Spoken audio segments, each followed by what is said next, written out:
back for more Ontario Summer Football League Championship action. U18 KJ Kennedy Memorial Cup game between the Cornwall Wildcats and the Hamilton Junior Ticats. Ron, couple of great games so far. We just saw a really exciting game came down to the last play of the game. What a great weekend of football in Ontario.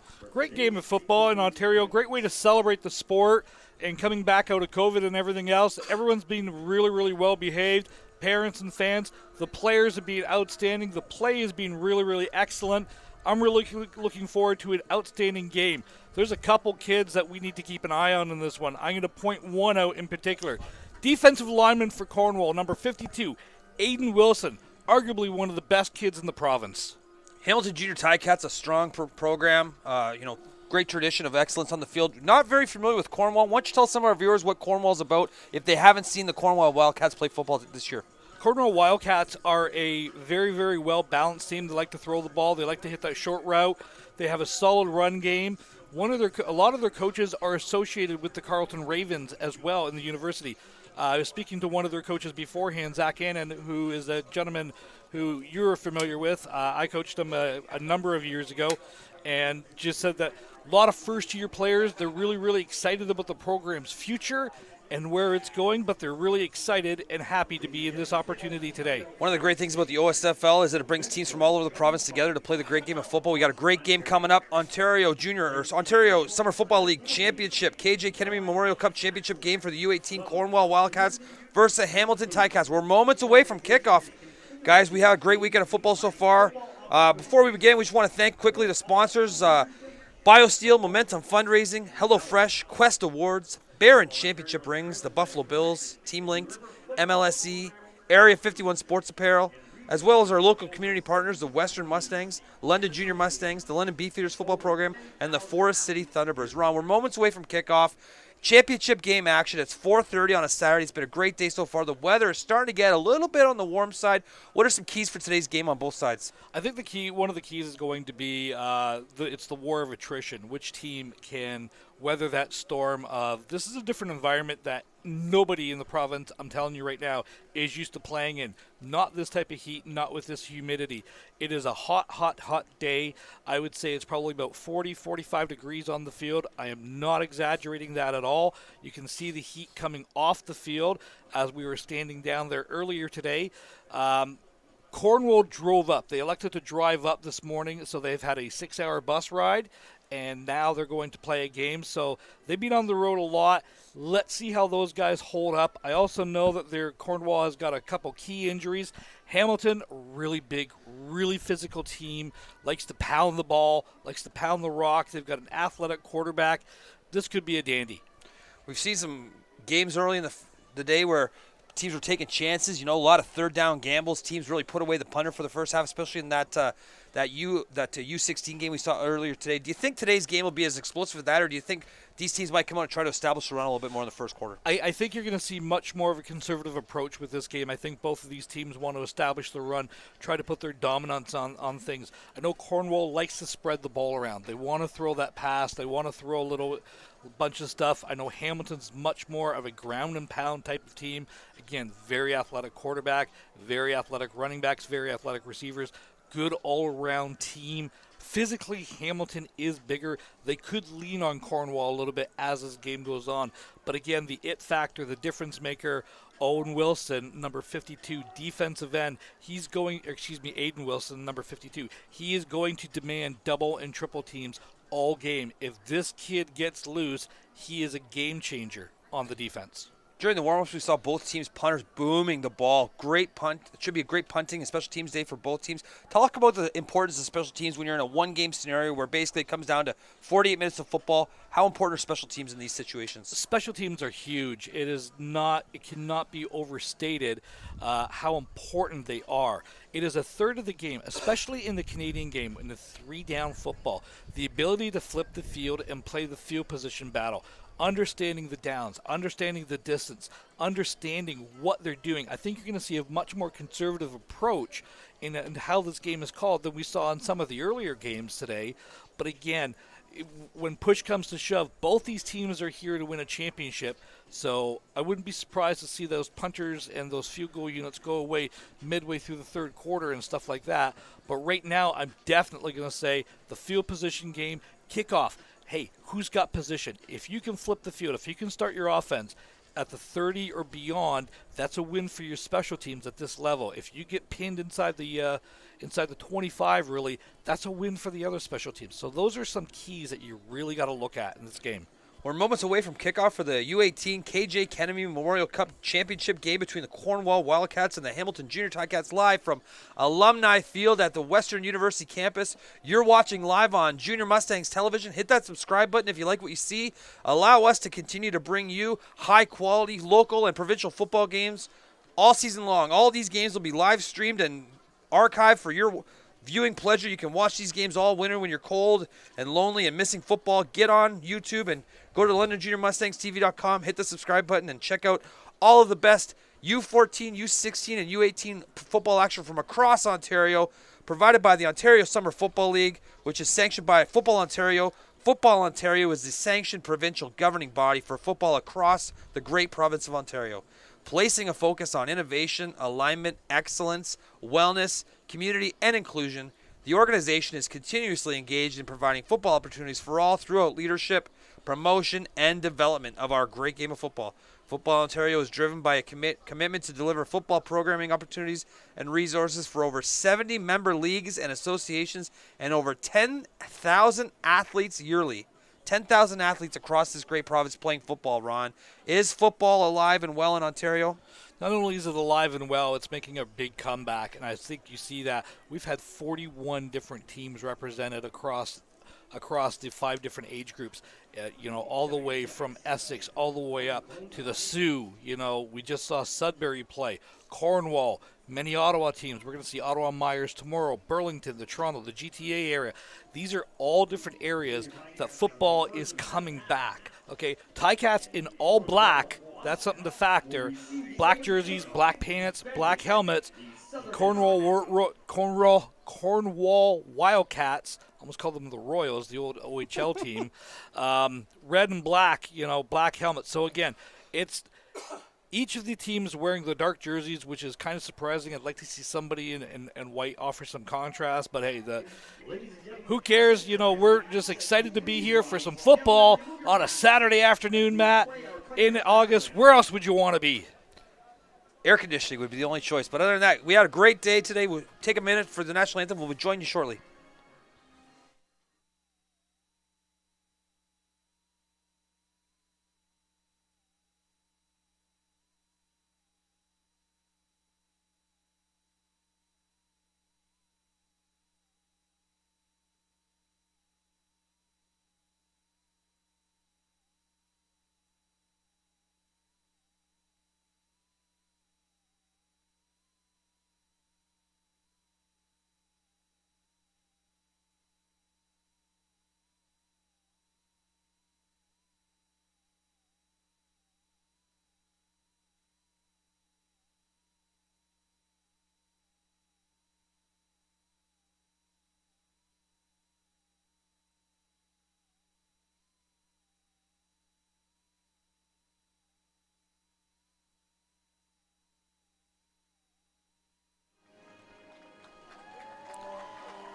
And we're back live from Alumni Stadium at Western University, Ontario Summer Football League U18 KJ Kennedy Memorial Cup Championship game.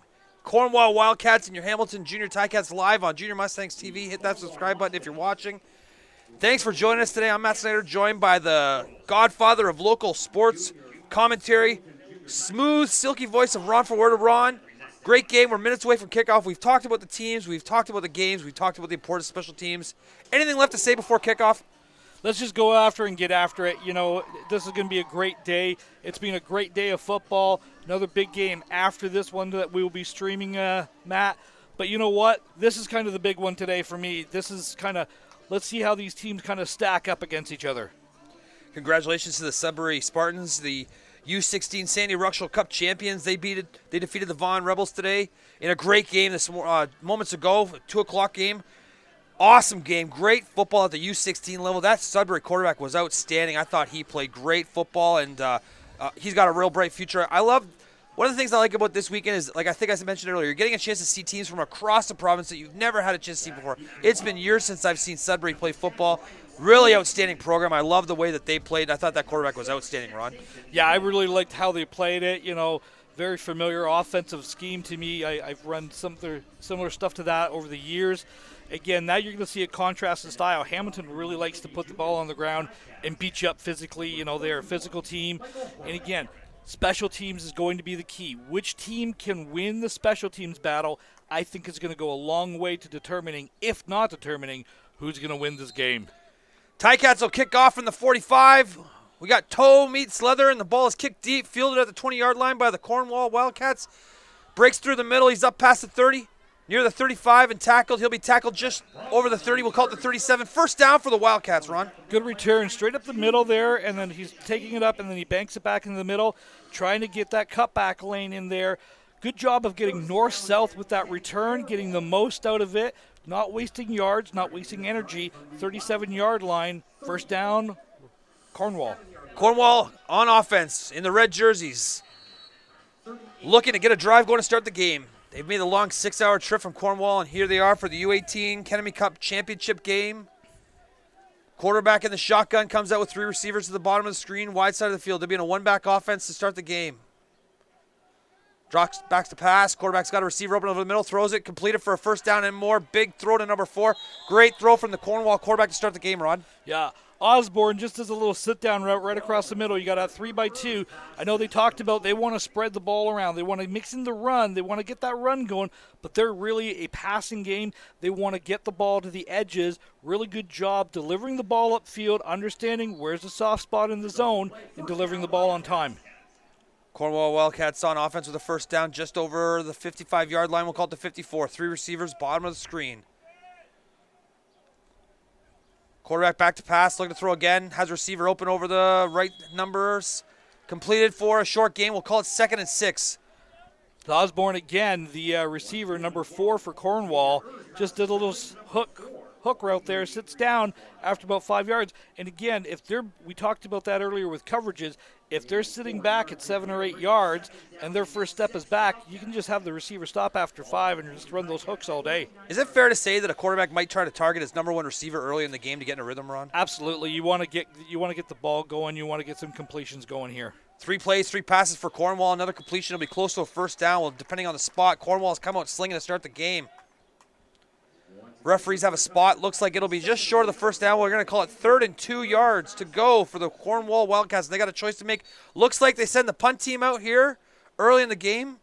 A little bit more of a conservative choice than we've seen all morning so far, Ron. Punting the ball in 3rd and short. Well, I think they understand the importance of field position here. You've got the ball beyond midfield 45. You're obviously not inside a field goal range at this point. If there is a wind, the wind is at your back right now. But you can drive this punt down there, and you can really trap them. If you can trap them inside the 15-yard line, that's a big win for you guys, and you flip the field. This Cornwall punter was booming puncher in the warm-up. We'll see how he plays here. A little bit of a bad snap. He gets the kickoff in the face of a rush. Nice high kick. It'll be fielded at the 10-yard line by the Ticats returner. He's up the numbers, looking for space. He's going to get tackled just past the 20. We'll call it the 22-yard line. First down for the Ticats. Great job getting that punt off after a bad snap in the face of a punt block rush, Ron. Yeah, again, gets good pressure. Good composure by the punter as well. Getting that up there, delivers it downfield, gets the ball down to about the 23-yard line, and it's first down for the Hamilton Varsity Junior Ticats. We'll get a chance to see the Ticats offense for the first time today. Probably more of a run-focused offense from what we've seen typically in the past from Hamilton. Ron, talk a little bit about what we can expect from the Ticats offense today. I think that they're a very, very big physical team. They lean on their offensive line. They like to spread the ball around, but they are a physical team at the point of attack. They have one of the biggest men in the game here right now, big number 53. Run to the right side for the Ticats. He finds a lot of space off tackle and be close to a first down there on that zone read play for the Ticats. We'll call it 2nd and 2 here for the Ticats, Ron. Yeah, again, just a good run, basically straight ahead, understanding the soft spot in the zone. We talked about Bellamy, number 53 for the Ticats, the big offensive tackle there. Look at how they just absolutely can't cave that line. They got great movement up front, and then you set up the second down and short. We got a Wildcats player down just to the top of the screen there. Looks like it could be a bit of that bus legs we talk about. Been riding that 6-hour bus ride to get here and taking a little bit of time to get stretched out, Ron. Yeah, and I think that's what we saw this in some of the earlier games as well. The kids are starting to cramp up a little bit. It is hot. It is hot weekend here. It is humid. It is muggy. Welcome to southwestern Ontario. You know, this is kind of what football is down here. It's hot and muggy, and good job. I'm glad to see the gentleman walking off under his own power.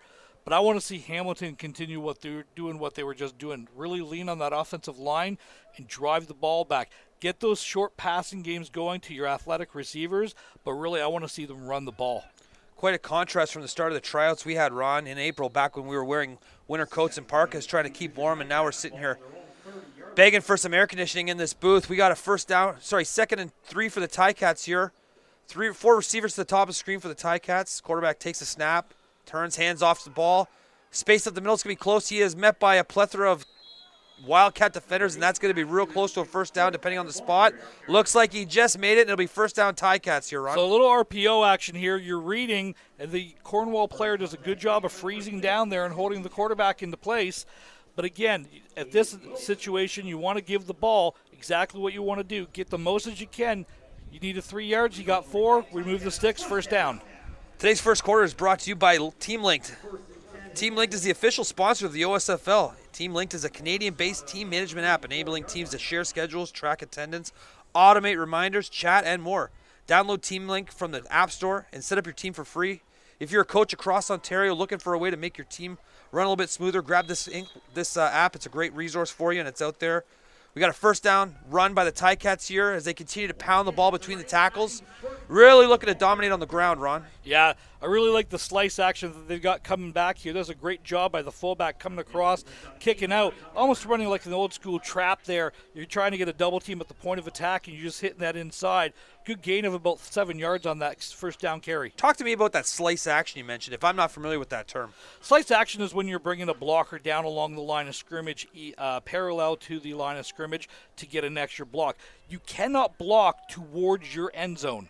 That is something that's key from behind, so keep that in mind. That's the illegal crackback block. Handoff for the Ticats on second and short. He's going to be close for a first down again. It'll come down to the spot of the referee, but Hamilton is really continuing to lean on their run game, really trying to establish a ground game in contrast to Cornwall, who came out throwing in the first drive. It's almost like two opposites of each other on offense, Ron. Yeah, this is kind of what I expected. We kind of talked about, we thought Hamilton was going to really lean on the offensive line, really try to pound the ball out. They're a big physical team. We knew Cornwall was going to spread it out, try to mix up some run, but they really want to spread the ball around and get vertical. It's whether that these guys can contain the Cornwall defense, and if they can start leaning on them, consistently leaning on them, that's a long game for Cornwall. 4 receivers at the top of the screen for the Ticats who look to throw. First down pass is incomplete for the Ticats. First throw of the game for the Ticats there, Ron. Yeah, and again, there's that slice action that we're talking about. So what you're doing is you're bringing the receiver across. You can pick him up as an extra blocker, or you can hit him in the flats, exactly like they were trying to do. And that is a dangerous play because it forces the defense to play both edges and straight up at the same time. It makes them play the entire width of the field. And when you start playing defense for the entire width of the field, that's a lot of ground for you guys to carry. You've had most of your success on the ground. Now you're facing your first, second and long in the game, Ron. What are you looking for here if you're the coordinator for the I want to try to get a seam pass or something in here, an easy completion, try to make the out or something like that. Quarterback rolls left looking to throw. He's got space to run. He's going to tuck it and go. He's got a seam. Not going to be enough for the first down, but a great athletic play from the quarterback for the Ticats there on second down, but they'll send out the punt team, and looks like they're going to trade punts with Cornwall to start the game. After a great drive for the Ticats, a lot of success in the ground. Started to stall a little bit late when they went to the air game. Well, if you run the ball, if you run that play on first down, kind of what you just did there, you're sitting up at that second and manageable. Hamilton's not really the team to go for it to be second and 10, third and 10. They're not going to get you those big chunks of yards. They're capable of it, but it's not really their MO. They're more of a ground and pound, body punch type of team. Block punt there from the Cornwall Wildcats. They're going to recover the ball on the 30-yard line. Great special teams play. We talked about it in the pregame. Special teams is going to be a huge part of this game, and Cornwall shows up early with a punt block. Ron, what'd you see there? Just straight up right down the field there. He just shoots through the gap, through the C gap there, and comes through untouched. This is where you're hoping you need your shield, which is that second line of defender to pick those guys up. They picked one of them up, but they had two coming through. Big play. You've had success in the air. You come out with a great special teams block, Ron. Do you go for the jugular right now and try to throw a pass into the end zone? I still want to get a completion or two, get my feet kind of under me. Obviously, if the completion's there, if the end zone's there, you go for it. But right now, I just want to get the completions. Jet sweep for the Wildcats. Quarterback keeps it right into the heart of the Hamilton defense. Tackle for minimal gain. It looked like he had him on the jet sweep. Fooled me, Ron. Well, what they're doing is they're reading. So they're reading that defensive end. Is he crashing down? Is he taking that jet sweep away, which he got great penetration off the front side DN spot. Quarterback had no choice but pull it and just get upfield and get as many as you can. Got a couple on the play, second down. It'll be 2nd and 8 for the Wildcats here, just inside the 30 on Hamilton's 28-yard line. After a huge punt block to get them position, they got 5 receivers to the bottom of the screen. You don't see that very often, Ron. Quarterback alone in the shotgun. Looking like they're going to throw the ball here. Hamilton making their defensive adjustments. Receivers in motion. Cornwall back to throw. He's looking at the one-on-one on the backside. Miscommunication there, and that's going to be incomplete, facing a 3rd and long, Ron. What do you think about 5 receivers to one side of the field? It's not something that you see a lot in the Canadian game. You went empty. We saw a lot of 3x3 here earlier in this game with the Hamilton junior varsity team.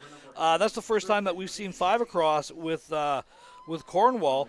But interesting, it's forcing you to declare again. So what you're trying to do is when you motion and when you formation is you're trying to get the defense to declare what they're doing. They were obviously in zone because they had 3 guys over on the one side of the field and not enough on the other. You can come back to that formation and throw just a little step-off screen or something. You've got numbers and you might be in some business. We got a 37-yard field goal here for the Cornwall Wildcats. Looks like Hamilton will take a timeout there. Bit of a miscommunication. They might have had too many guys in the field. You don't want to take that penalty. Cornwall will attempt a 35-yard field goal here to try to get their first score of the game. We are live from Alumni Field at Western University for OSFL Championship Weekend.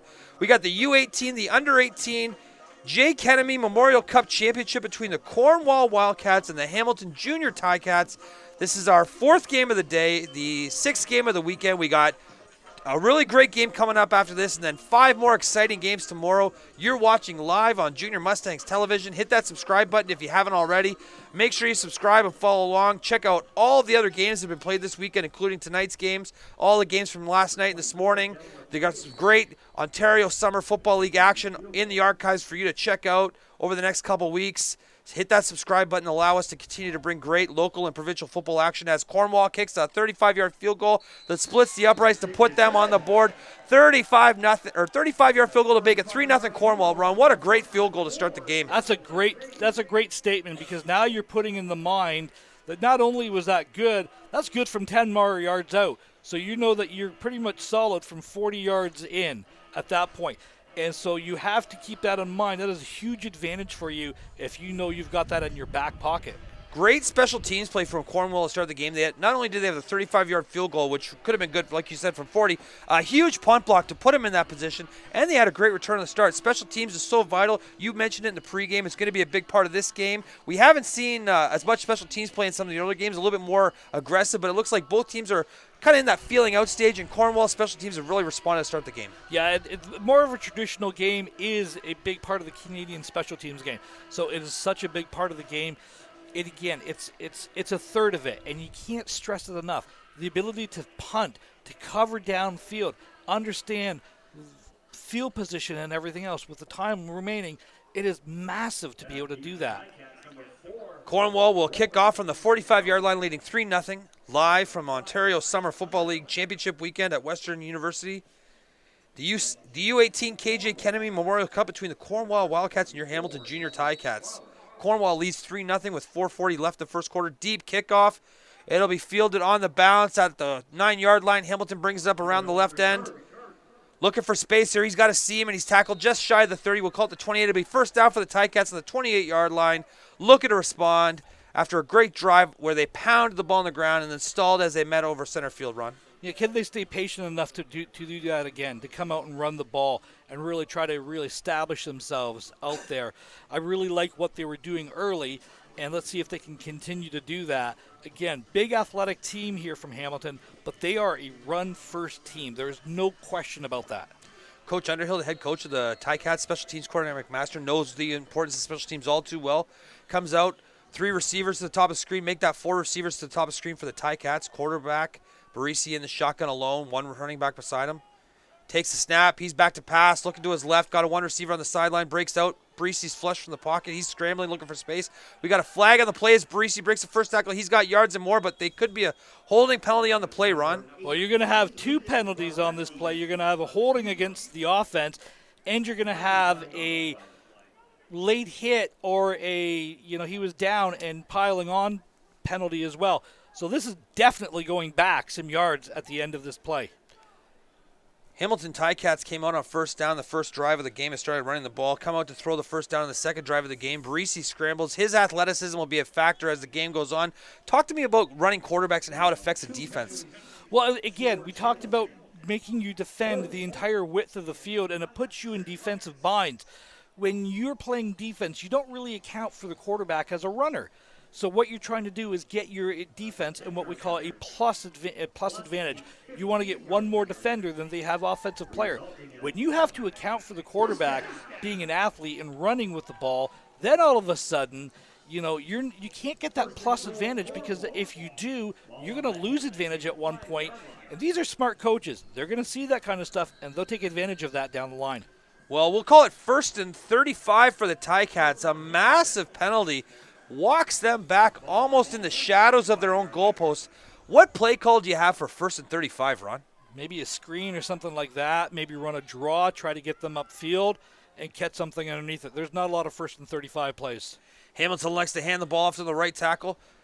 Running back bounces back, minimal gain there. We'll call it a gain of 4. It'll be 2nd and 30. 2nd and 30 is not something you hear too often, Ron. Yeah, but I think we're going to have an offside against Cornwall, so I think we're going to move it up 5 yards and replay the first down. I thought the defensive tackle for Cornwall, I'm not sure of the number, I thought he jumped a little bit early.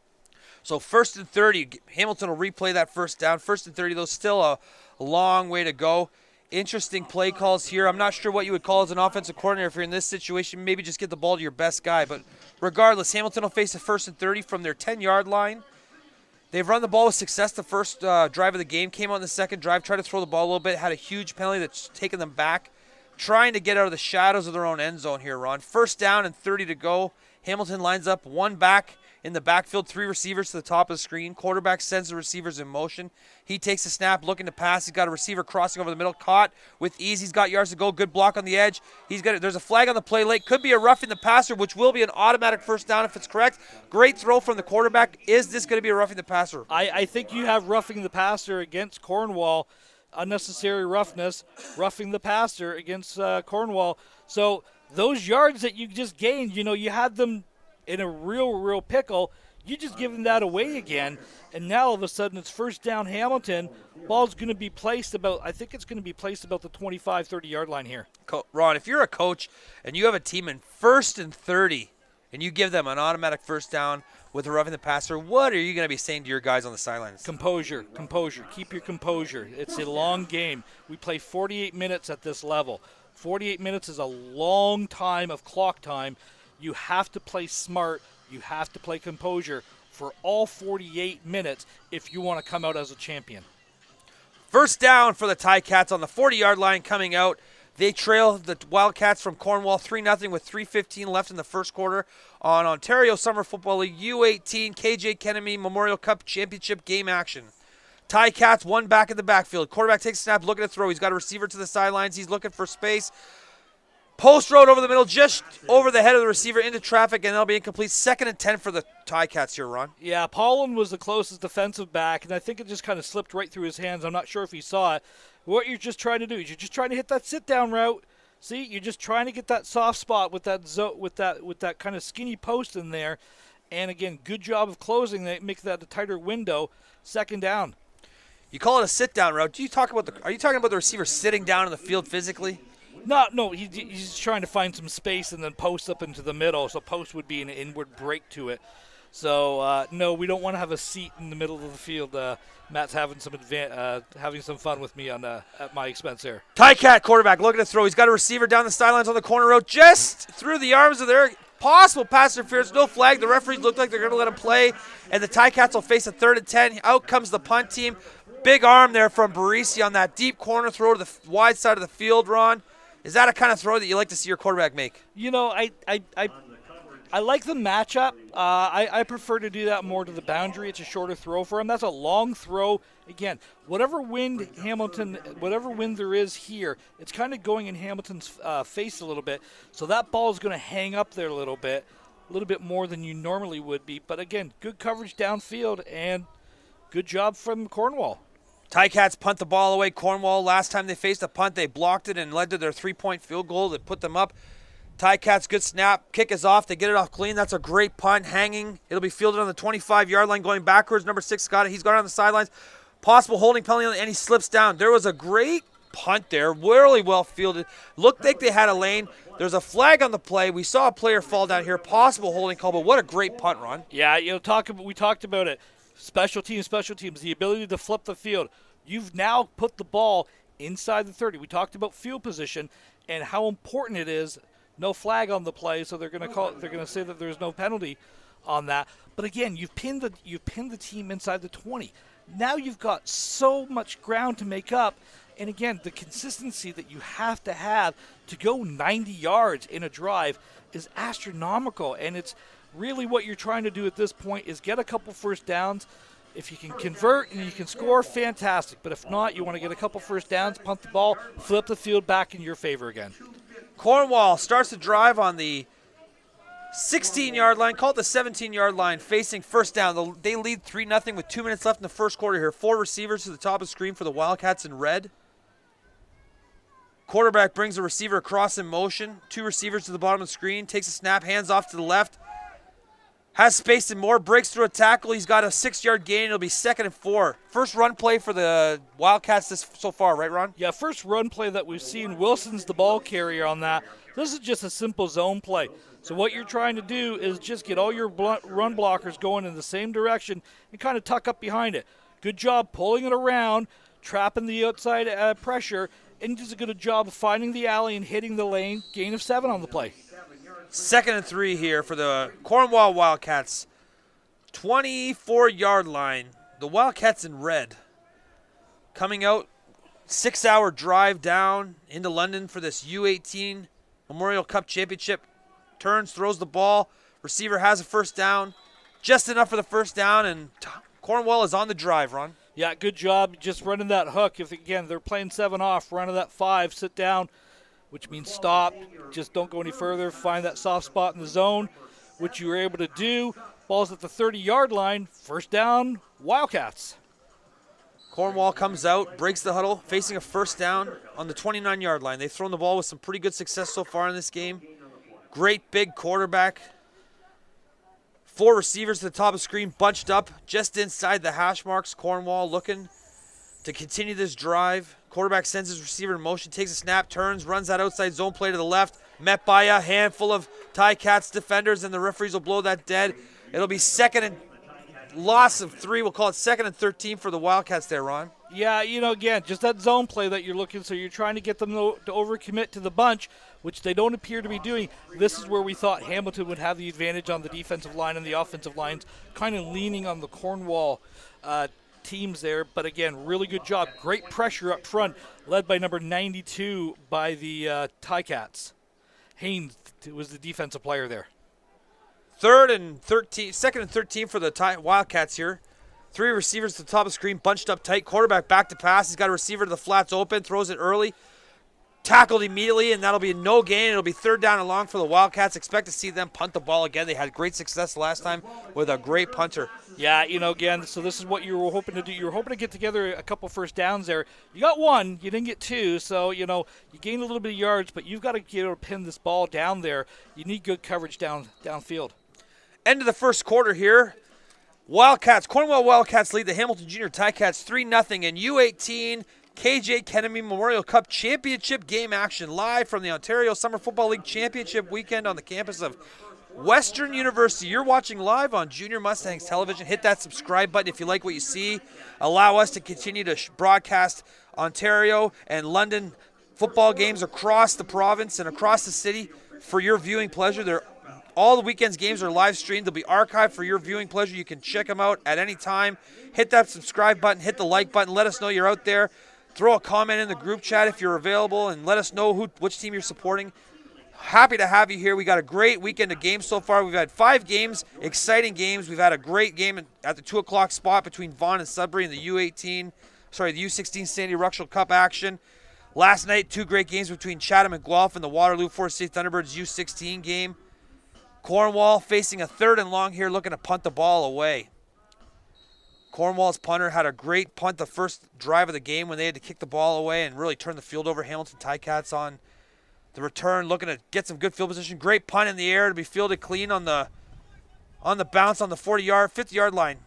Around the edge, looking for space. There's a flag on the play. Great return from the Ticats. We'll see what the flag is. Yeah, Roman Campanero really doing a fantastic job returning that ball, Matt. And pardon me, I'm stepping in for Ronnie for a your second voice sounds here. so I know, different. Right? Second quarter action is brought to you by Area 51 Sports Apparel. Area 51 Sports is a Canadian minority-owned sports apparel company that specializes in team sports. They have dozens of suppliers which allow them to offer their customers a full array of products. Area 51 Sports Apparel offers quality, budget-friendly sports apparel and field equipment. Area 51, the sport industry's best-kept secret. Check them out at www.area51sports.ca. That's www.area51sports.ca for all your sporting apparel needs. A great sponsor of our weekend, and happy to have them here as well. They got a booth set up. If you're in the stands at any point, go down and check them out and let them know that you support them. We got a penalty on the play. We're waiting for the assessment here. Hamilton will take over. No yards. We just got it. No yards on the punt. Will move Hamilton up 5 yards because the ball bounced. It'll be first down for the Ticats just over the 50-yard line. We'll call it the 46-yard line for the Ticats here. 4 receivers to the bottom of the screen for the Ticats. Quarterback runs the option, flips it out. A lot of space there for the running back. He is up over the 40, close to a first down on the first down option play. Great call there. Absolutely. Matthew Freetich. I hope I'm saying that right for sure, Matt. And nice little run. That's going to move the chains for them, too. Great first down call there on the option play. You don't see a lot of option in football anymore, but it's very successful and hard to defend if you're not used to it. Ticats move the ball on the ground here, and they'll get a first down here. It looks like a player's down, maybe just tying his shoe. That's why I wear sandals, too lazy to bend over. We've had a great game so far, great drive, some great special teams play, including a punt block on the first punt of the game for the Cornwall Wildcats, which led to their 3-point lead. Ticats trail 3-0 as the second quarter clock ticks down. 4 receivers at the bottom of the screen. Quarterback hands off on the zone read. A lot of space for the running back. He's got a gain of 4. Flag on the play from behind. Possible holding call here. Yeah, I think we're going to get a hold from maybe number 27, Griffin Charlebois. Holding penalty on the Ticats will back them up 10 yards. They'll face a 1st and 20. Just over the midfield range. They trail 3-0. It's 11 minutes and change left in the second quarter of this U18 KJ Kennedy Memorial Cup game action. We got the Cornwall Wildcats in red facing the Hamilton Junior Ticats in black. A beautiful Saturday afternoon in London, Ontario for OSFL Championship Football Weekend. Ticats are facing a 1st and long here. Quarterback breaks the huddle. 3 receivers, bottom of the screen here. Quarterback's been in shotgun most of the day. Sends his receivers in motion, takes the snap. He looks to throw. Got a receiver crossing over the middle. Throws the ball out to the sideline. Just dropped. Great throw. Just on the shoelaces, and it'll be 2nd and long. 2nd and 20 yards to go there for the Ticats. Yeah, Barisi looking for his man, number 82, Michael Baroda. And just can't make that happen today. Now, obviously, number 30 was in great coverage here. Cameron Belisle as well. Barisi was one of the U18 Team Ontario quarterbacks at the Red Black weekend here a couple months ago. I think he made the team as well, if I remember correctly. Wonder if he's related to great coaching legend Jamie Barisi. I imagine they are. Not a very common name, but definitely a lot of quarterbacking skills coming out of that family. I imagine that old Coach Barisi had something to do with this guy playing quarterback for the Ticats. I imagine you got that one right. Back to pass on second and long for the Ticats. He's looking for space, scrambling around. He's got a receiver breaking open, throws the ball wide open. He's going to catch that for a first down and more. What a great throw from Barisi there to find a receiver. Very patient in the face of the rush, and that'll move the chains for the Ticats on a second down and forever to go. Ticats have started to have some success in the air after a great first series of ground and pound football here. Ticats are knocking on the door of the Wildcats. The Wildcats defense needs to come up with a stop here. Joined live from Ontario Summer Football League Championship weekend at Western University. You're watching live on Junior Mustangs TV. I'll say it once again, hit that subscribe button if you haven't already and allow us to continue to show you great football action from across Ontario. We got 12 great games this weekend. We're into game number 5 of the grade number 7 of the weekend. We got another great one tonight, Huronia and Sarnia at 7 o'clock in the Sandy Ruxel AA Championships for the U18. Hamilton takes the snap, immediately met by pressure from the Cornwall defense, and that'll be a sack on first down, putting Hamilton in a second and long there. Barisi had nowhere to go on that one, Adam. Absolutely, yeah. Number 52, Aiden Wilson with the sack. I'm kind of surprised. That was borderline maybe a horse collar, but I guess he didn't really change direction. Very close, very close. Those horse collar tackles are one of the most frustrating as a coach because you never know when it's going to come out. Not that we're talking against the referees. We love the referees in London. Absolutely. One. Speaking of your comment about Barisi being here for the Red Black weekend, too, there's some great content on the YouTube channel if anybody wants to go back and watch him play there. And, of course, you can check any of those games out and any past games on Junior Mustangs TV by clicking the subscribe button and going into our archives, watching a ton of great community and summer football league action, some old high school games from the London area. If you love amateur football, go check it out. As Barisi throws a strike over the sidelines for a great chunk. Barisi's really slinging the ball early in this game. Looks to be explosive, although he is down and possibly injured right now. Hopefully nothing too serious as Hamilton will send out their punt team or possibly a field goal team, but Barisi is down. And we have an injury on the field. This could be a game changer for the Ticats if their star quarterback is injured early in the second quarter of this U18 KJ Kennedy Memorial Cup Championship game here. 100%. Great connection with Jackson Taylor. And it was number 95, Darcy Castellarin, putting pressure on our buddy who's down right now. And obviously we hope that the trainers get out and get him looked after ASAP. Cornwall made the 6-hour drive all the way down today. I made a 20-minute drive in from South London, and my legs were already tired. I can't imagine driving for 6 hours and then playing a football game. Ronnie's back in the booth. Had a quick break there, but he is back. The smooth sound of Ron Forwerda. I'm joined in the booth by the godfather of local football broadcasting. I'm Matt Snyder. We're going to bring you some great U18 OSFL Championship football action live from Alumni Stadium at the Western University campus. You're watching live on Junior Mustangs TV. We got the KJ Kennedy Memorial Cup U18 Championship game as Hamilton kicks a 35-yard field goal, and it's going to be wide. We're going to get a return on, although it bounces out. 1 point for the Ticats. We got a hockey game 8 minutes in the second quarter, Ron. Yeah, 3-1, and we talked about the importance of special teams, being able to convert your opportunities, being able to convert your field goals. Getting all the points you can get on the board is crucial. It's turning out to be a very, very tightly played first half.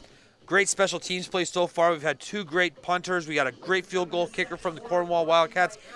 And Hamilton comes out and kicks a field goal, not able to make it, but they'll gain a point, and Cornwall will take out on offense on the 35-yard line for a first down.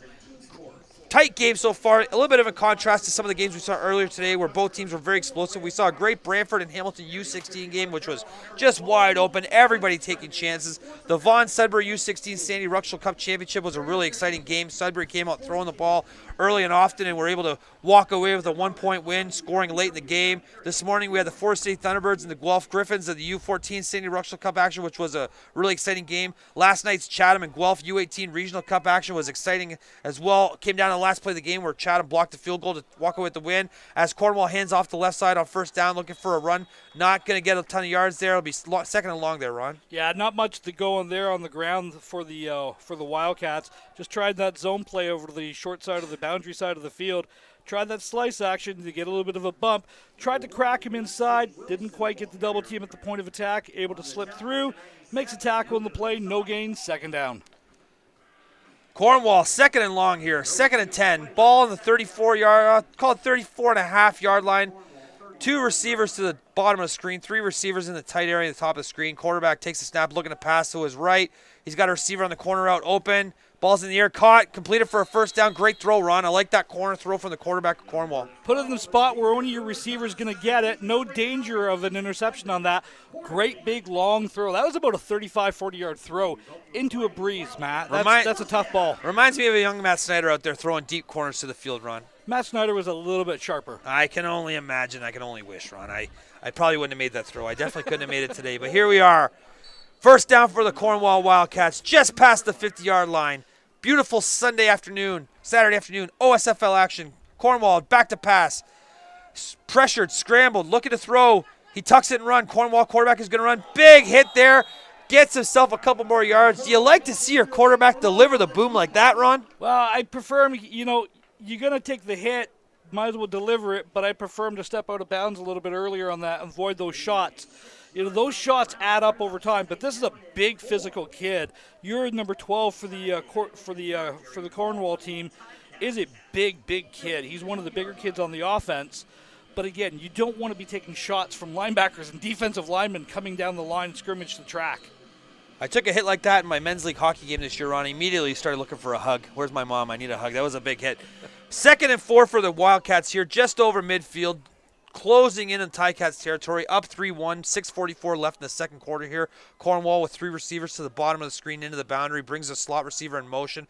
Quarterback turns, hands the ball off to the right. He's off tackle, met by a plethora of Hamilton Ticats defenders. Not going to have enough for a first down. It'll be 3rd and 4, and a choice to be made for the Ticats here. Punt the ball or go for it, Ron? I think Cornwall's got to punt the ball here. They got to play the field position game. It's worked for you so far in this game. I think you punt it, which means, Matt, Cornwall's going to go for it. Ron has a great mind for football, but terrible at predictions as Cornwall's offense stays out. 3rd and 3 on the 51-yard line, looking to convert and keep the drive alive. 3 receivers to the top of the screen. Cornwall quarterback takes the snap, quick throw, caught it, first down and more.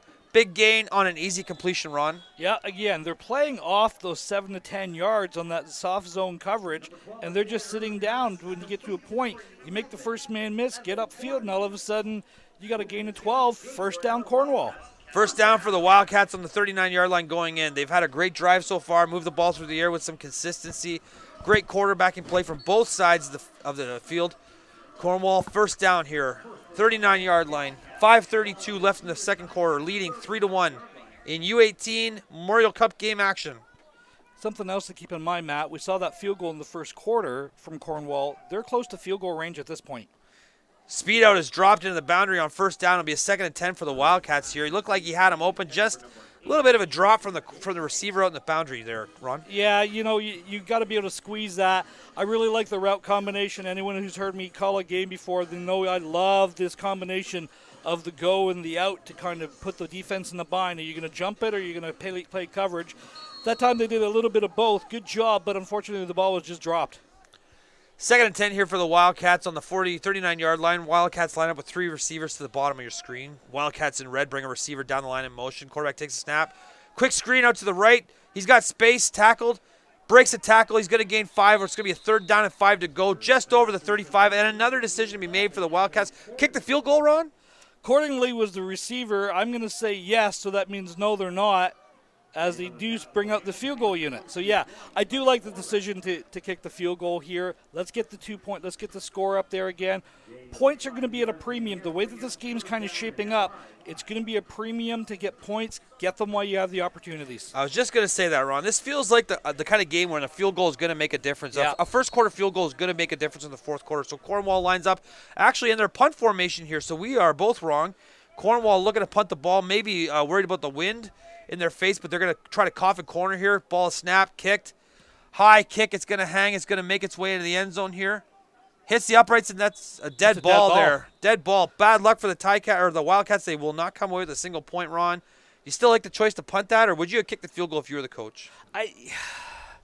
You've got to have faith in your kicker, but you also, like I said, you are going into a pretty brisk breeze, okay? So you know your personnel as it is. Ball's going to be at the 20 regardless, okay? So you gain some yards on that. Not as many as you were hoping. You want to try to pin him inside the 20. But I think I would have tried to get it more towards the sidelines with very little return.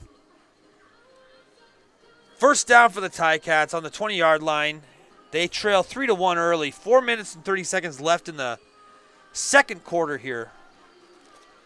Ontario Summer Football League U18 Kenemy Cup Memorial Cup action. Championship weekend live from London. You're watching live on Junior Mustangs Television. Hit that subscribe button if you have a second. Don't be a stranger to the chat. Let us know what you think out there. Ticats line up. Barisi looks to be back in the game. 3 receivers top of the screen. Barisi takes a snap, looking to throw. He's got a receiver coming in early. A lot of pressure. Barisi's running around, looking for space, looking for time. Got a receiver breaking the sidelines. Nowhere to go. Barisi cuts back again. He's going to be sacked for a big gain as a flag comes out on the play. Looks like Barisi wanted to throw the ball, but just couldn't find anybody open, and eventually that pressure got to him. Great pressure upfield by the Cornwall team. This is something I've seen in them. They're relentless. They have great motors. They keep driving to the ball. I think you're going to have a holding call here as well. You're going to decline that, take the loss on the play, and it's going to bring up second down. So it'll be second and long for the Ticats after the penalties assessed, we imagine.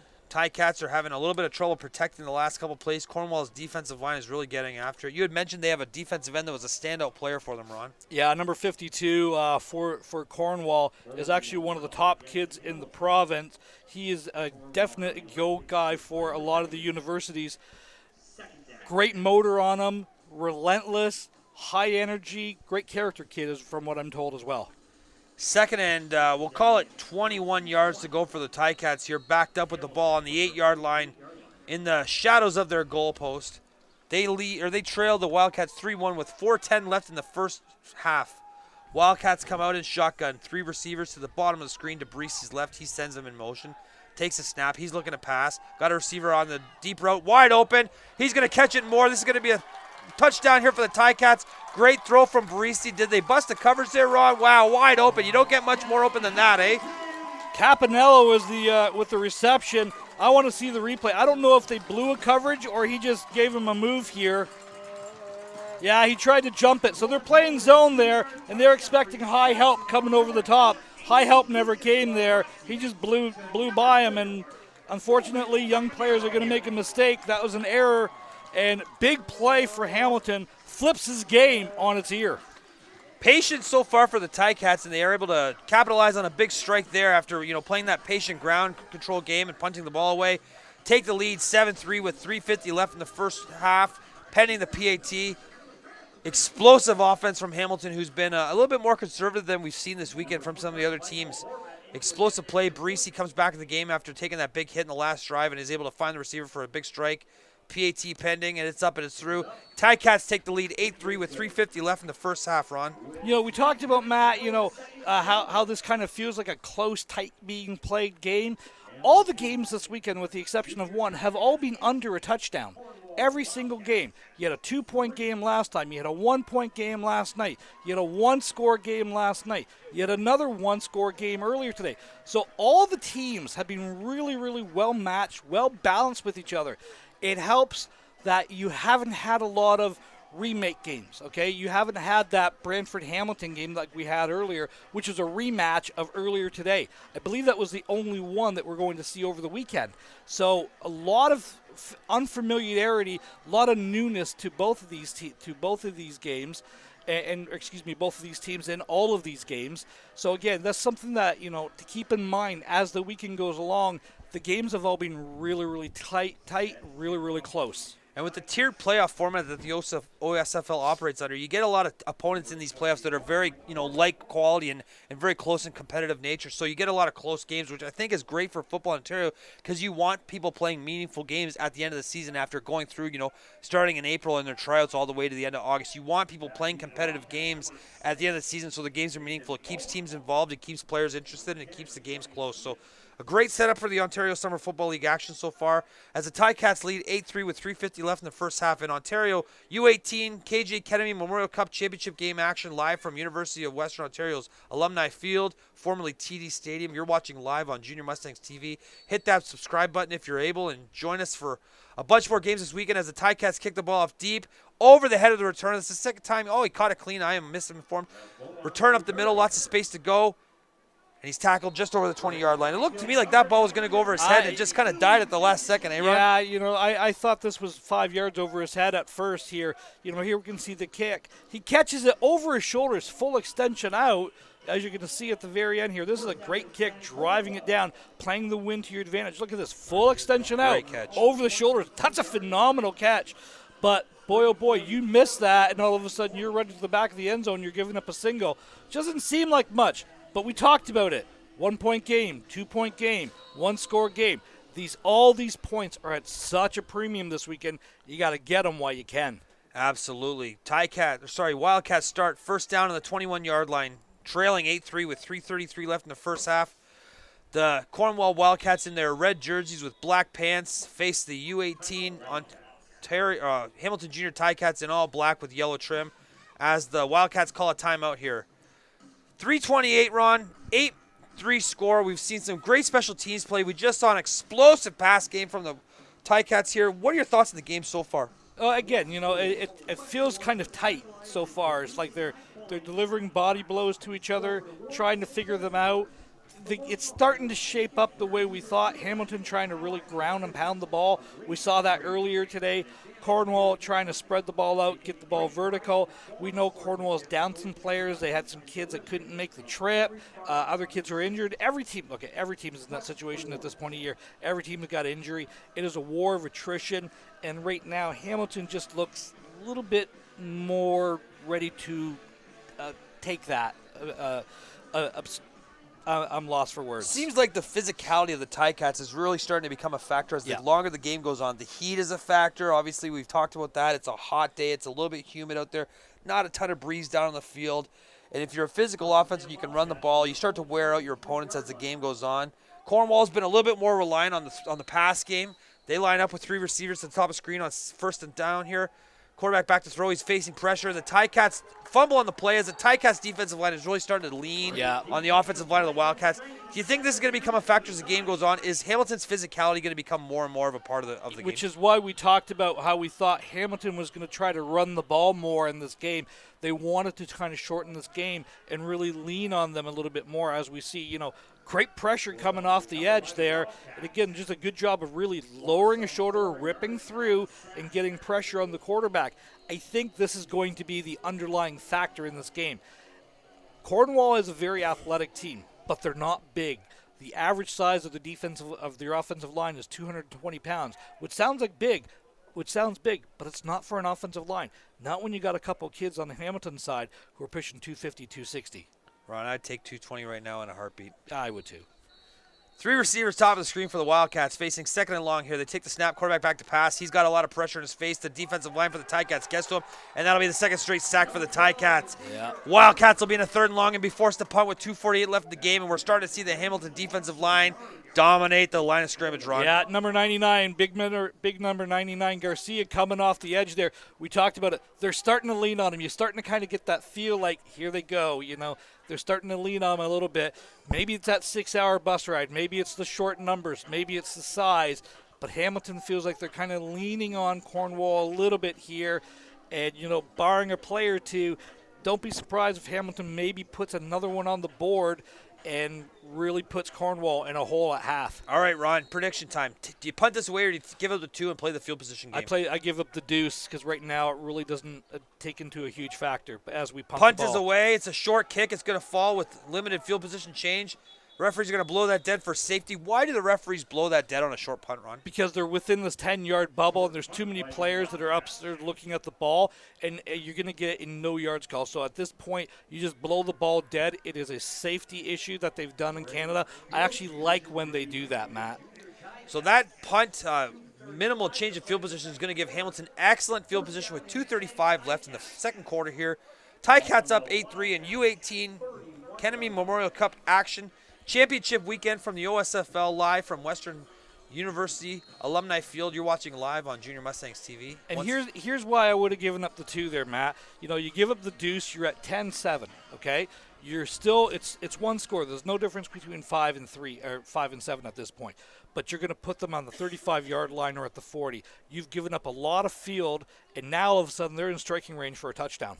Well, it's always easier to call the plays from the stands, right, Ron? I mean, just ask some of our parents. But yep.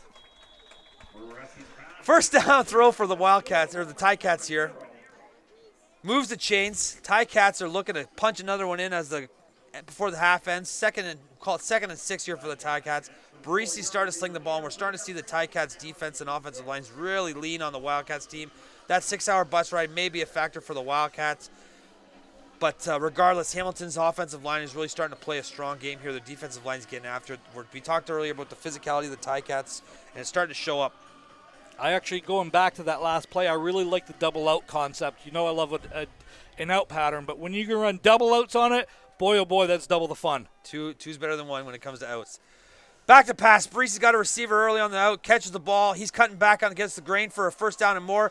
He's got some space there, and the Ticats are going to keep a drive alive. They run the double outs to the other side of the field, Ron, and Ron's a happy man up in the booth.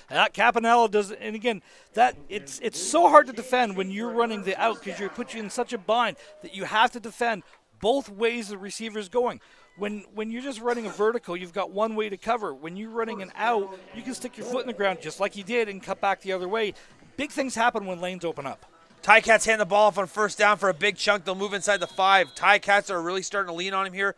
2 minutes left in the first half. The Ticats lead 8-3, and they're knocking on the door of the Wildcats' end zone here. Barisi hands the ball up there for a big chunk, and we'll have a 2nd and goal from the 5-yard line as looks like a bunch of guys in high numbers come in, which usually means it's a heavy formation for the Ticats.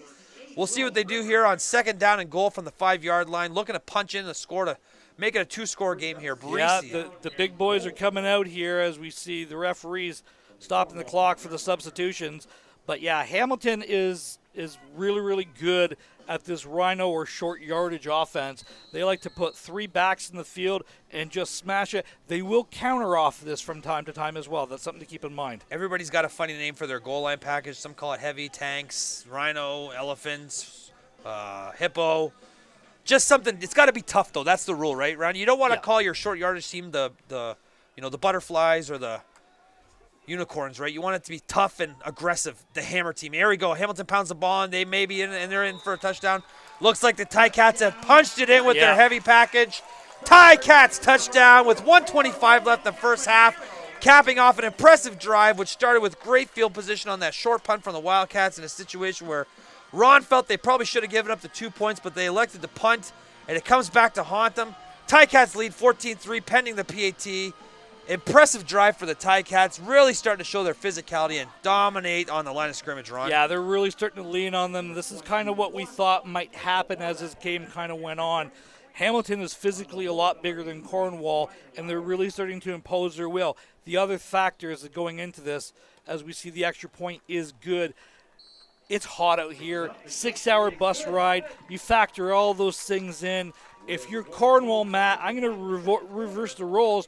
What do you tell your team down, 15-3 at half, and, after a long bus ride? How do you get your kids up? You got to make some plays. I think at this point, you want to get out of the half without allowing another score and then try to regroup in the second half. It's obvious to me that Hamilton is really having a success in the ground. At some point, Cornwall's going to have to decide they want to stop the run, and they're going to have to load up the box and play man coverage, which is going to open up passing opportunities for the Ticats. But you got to stop the run, because if not, Hamilton's going to continue to go to the ground game and pound the ball between the tackles. So look for Cornwall to start to play a little bit more man, which may give Hamilton some success. But with the quarterback we've seen from Cornwall, they're always within a scoring distance. They have a great pass game and some good special teams. They can strike quickly and often if the opportunity presents itself. So we're still a lot of football to play. You're right, 24 and plus 1 minute. So 25 minutes and 25 seconds left before this game's final. As Hamilton kicks off from the 45-yard line, Cornwall in red trails 14-3 with 1:25 left in the second half, or the second quarter.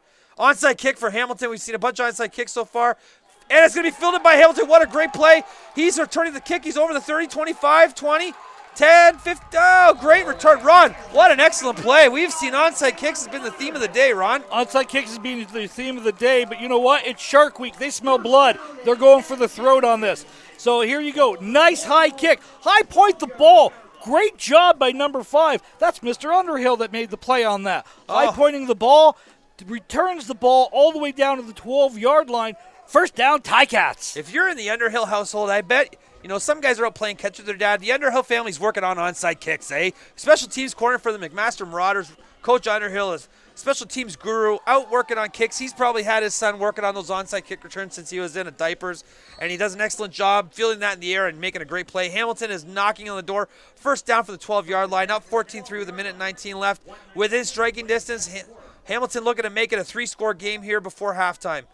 Barisi sends his receivers in motion. He takes a snap. He's back to pass. He's got a receiver on the out.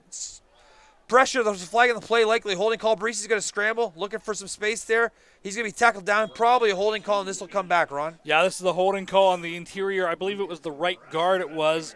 He absolutely lassos him. You can see it right there. Hooks him. There you go. They're going to call that every time. You get the hands across the shoulder and turn the player. That's going to be a hold. We're going to move that back 10 yards, repeat first down. So it'll be 1st and 20 from the 20-yard line for the Ticats here. Looking to punch one more in before halftime. On U18 Kenemy Cup Memorial Championship game action live from OSFL Championship Weekend at Alumni Field, Western University. You're watching live on Junior Mustangs Television. Hit that subscribe button. Allow us to continue to bring you great local and provincial football games all across the province of Ontario. We're showing all 12 games this weekend live stream for your viewing pleasure. You can watch all those games as well. They'll be archived on our channel. Hit subscribe. Watch the games as much as possible. It'll keep you warm in the winter as you're missing football. There's also some great past games from all across the province. A lot of past games from last year, years before. You can check out amateur football. Some of the best teams in Ontario playing this weekend. We've got 12 games across 3 age groups, U14, U16, and U18. You're watching the U18 Kenemy Cup game between the Ticats and the Cornwall Wildcats. At 7:30, you got the Huronia Stallions and the Sarnia Sturgeon in the U18 Ruxtal Cup AA Championship game.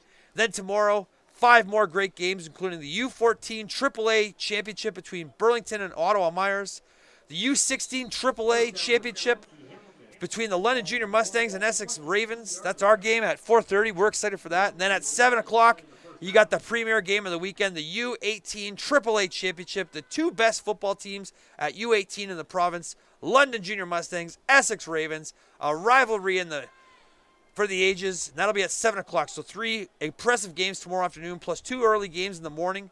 A lot of great football action. Hamilton lines up 3 receivers top of the screen. Barisi drops the snap. He is going to be sacked. A huge loss there on first down.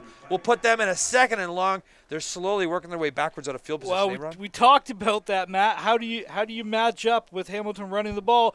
You match up man across and you start bringing some heat. That time, the Cornwall Wildcats, they brought the heat, dropped them. A little bit of a bobbled snap, a little bit of a low snap on that. Wasn't able to pick that up clean. But again, we talked about it.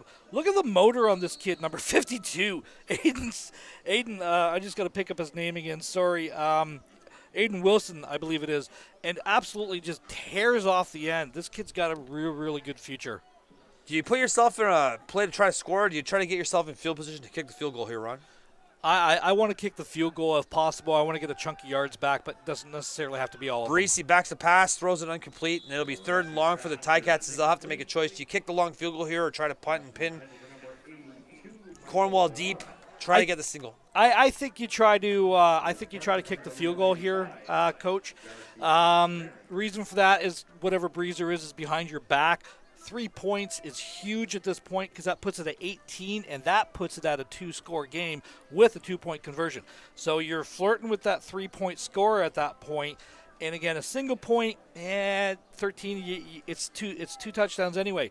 15, big difference in math and with decisions that have to come down the road later on. Hamilton lines up in field goal formation. It'll be a 37-yard field goal. The snap is clean. The kick is off. It's got the distance. It's got the accuracy. We got 3 points for the Ticats with an impressive field goal. Oh, there is a flag on the play. Looks like a roughing the kicker. Now, this is an interesting choice, Ron. Do you keep the 3 on the board? They always say, no, don't take points off the board, or do you go for the first down? No, because it's going to be an automatic first down on roughing the kicker. So you're going to reset the down, move it up 15 yards, and Hamilton's going to get the ball here. And I absolutely take the points off the board in this particular case and go after the throat. Interesting call, and we'll see what the Ticats elect to do here. It looks like they're sending their offense back out on the field after the roughing the kicker penalty, which is an automatic first down. So still 15-3, 40 seconds left in the first half at U18 Kenemy Memorial Cup Championship game action. Ticats alive, keeps the drive going, looking to punch one more in before half. We're live from Alumni Stadium on the Western University campus. You're watching live on Junior Mustangs Television. OSFL championship action. Hit that subscribe button right now. Don't you dare wait another second to hit that subscribe button.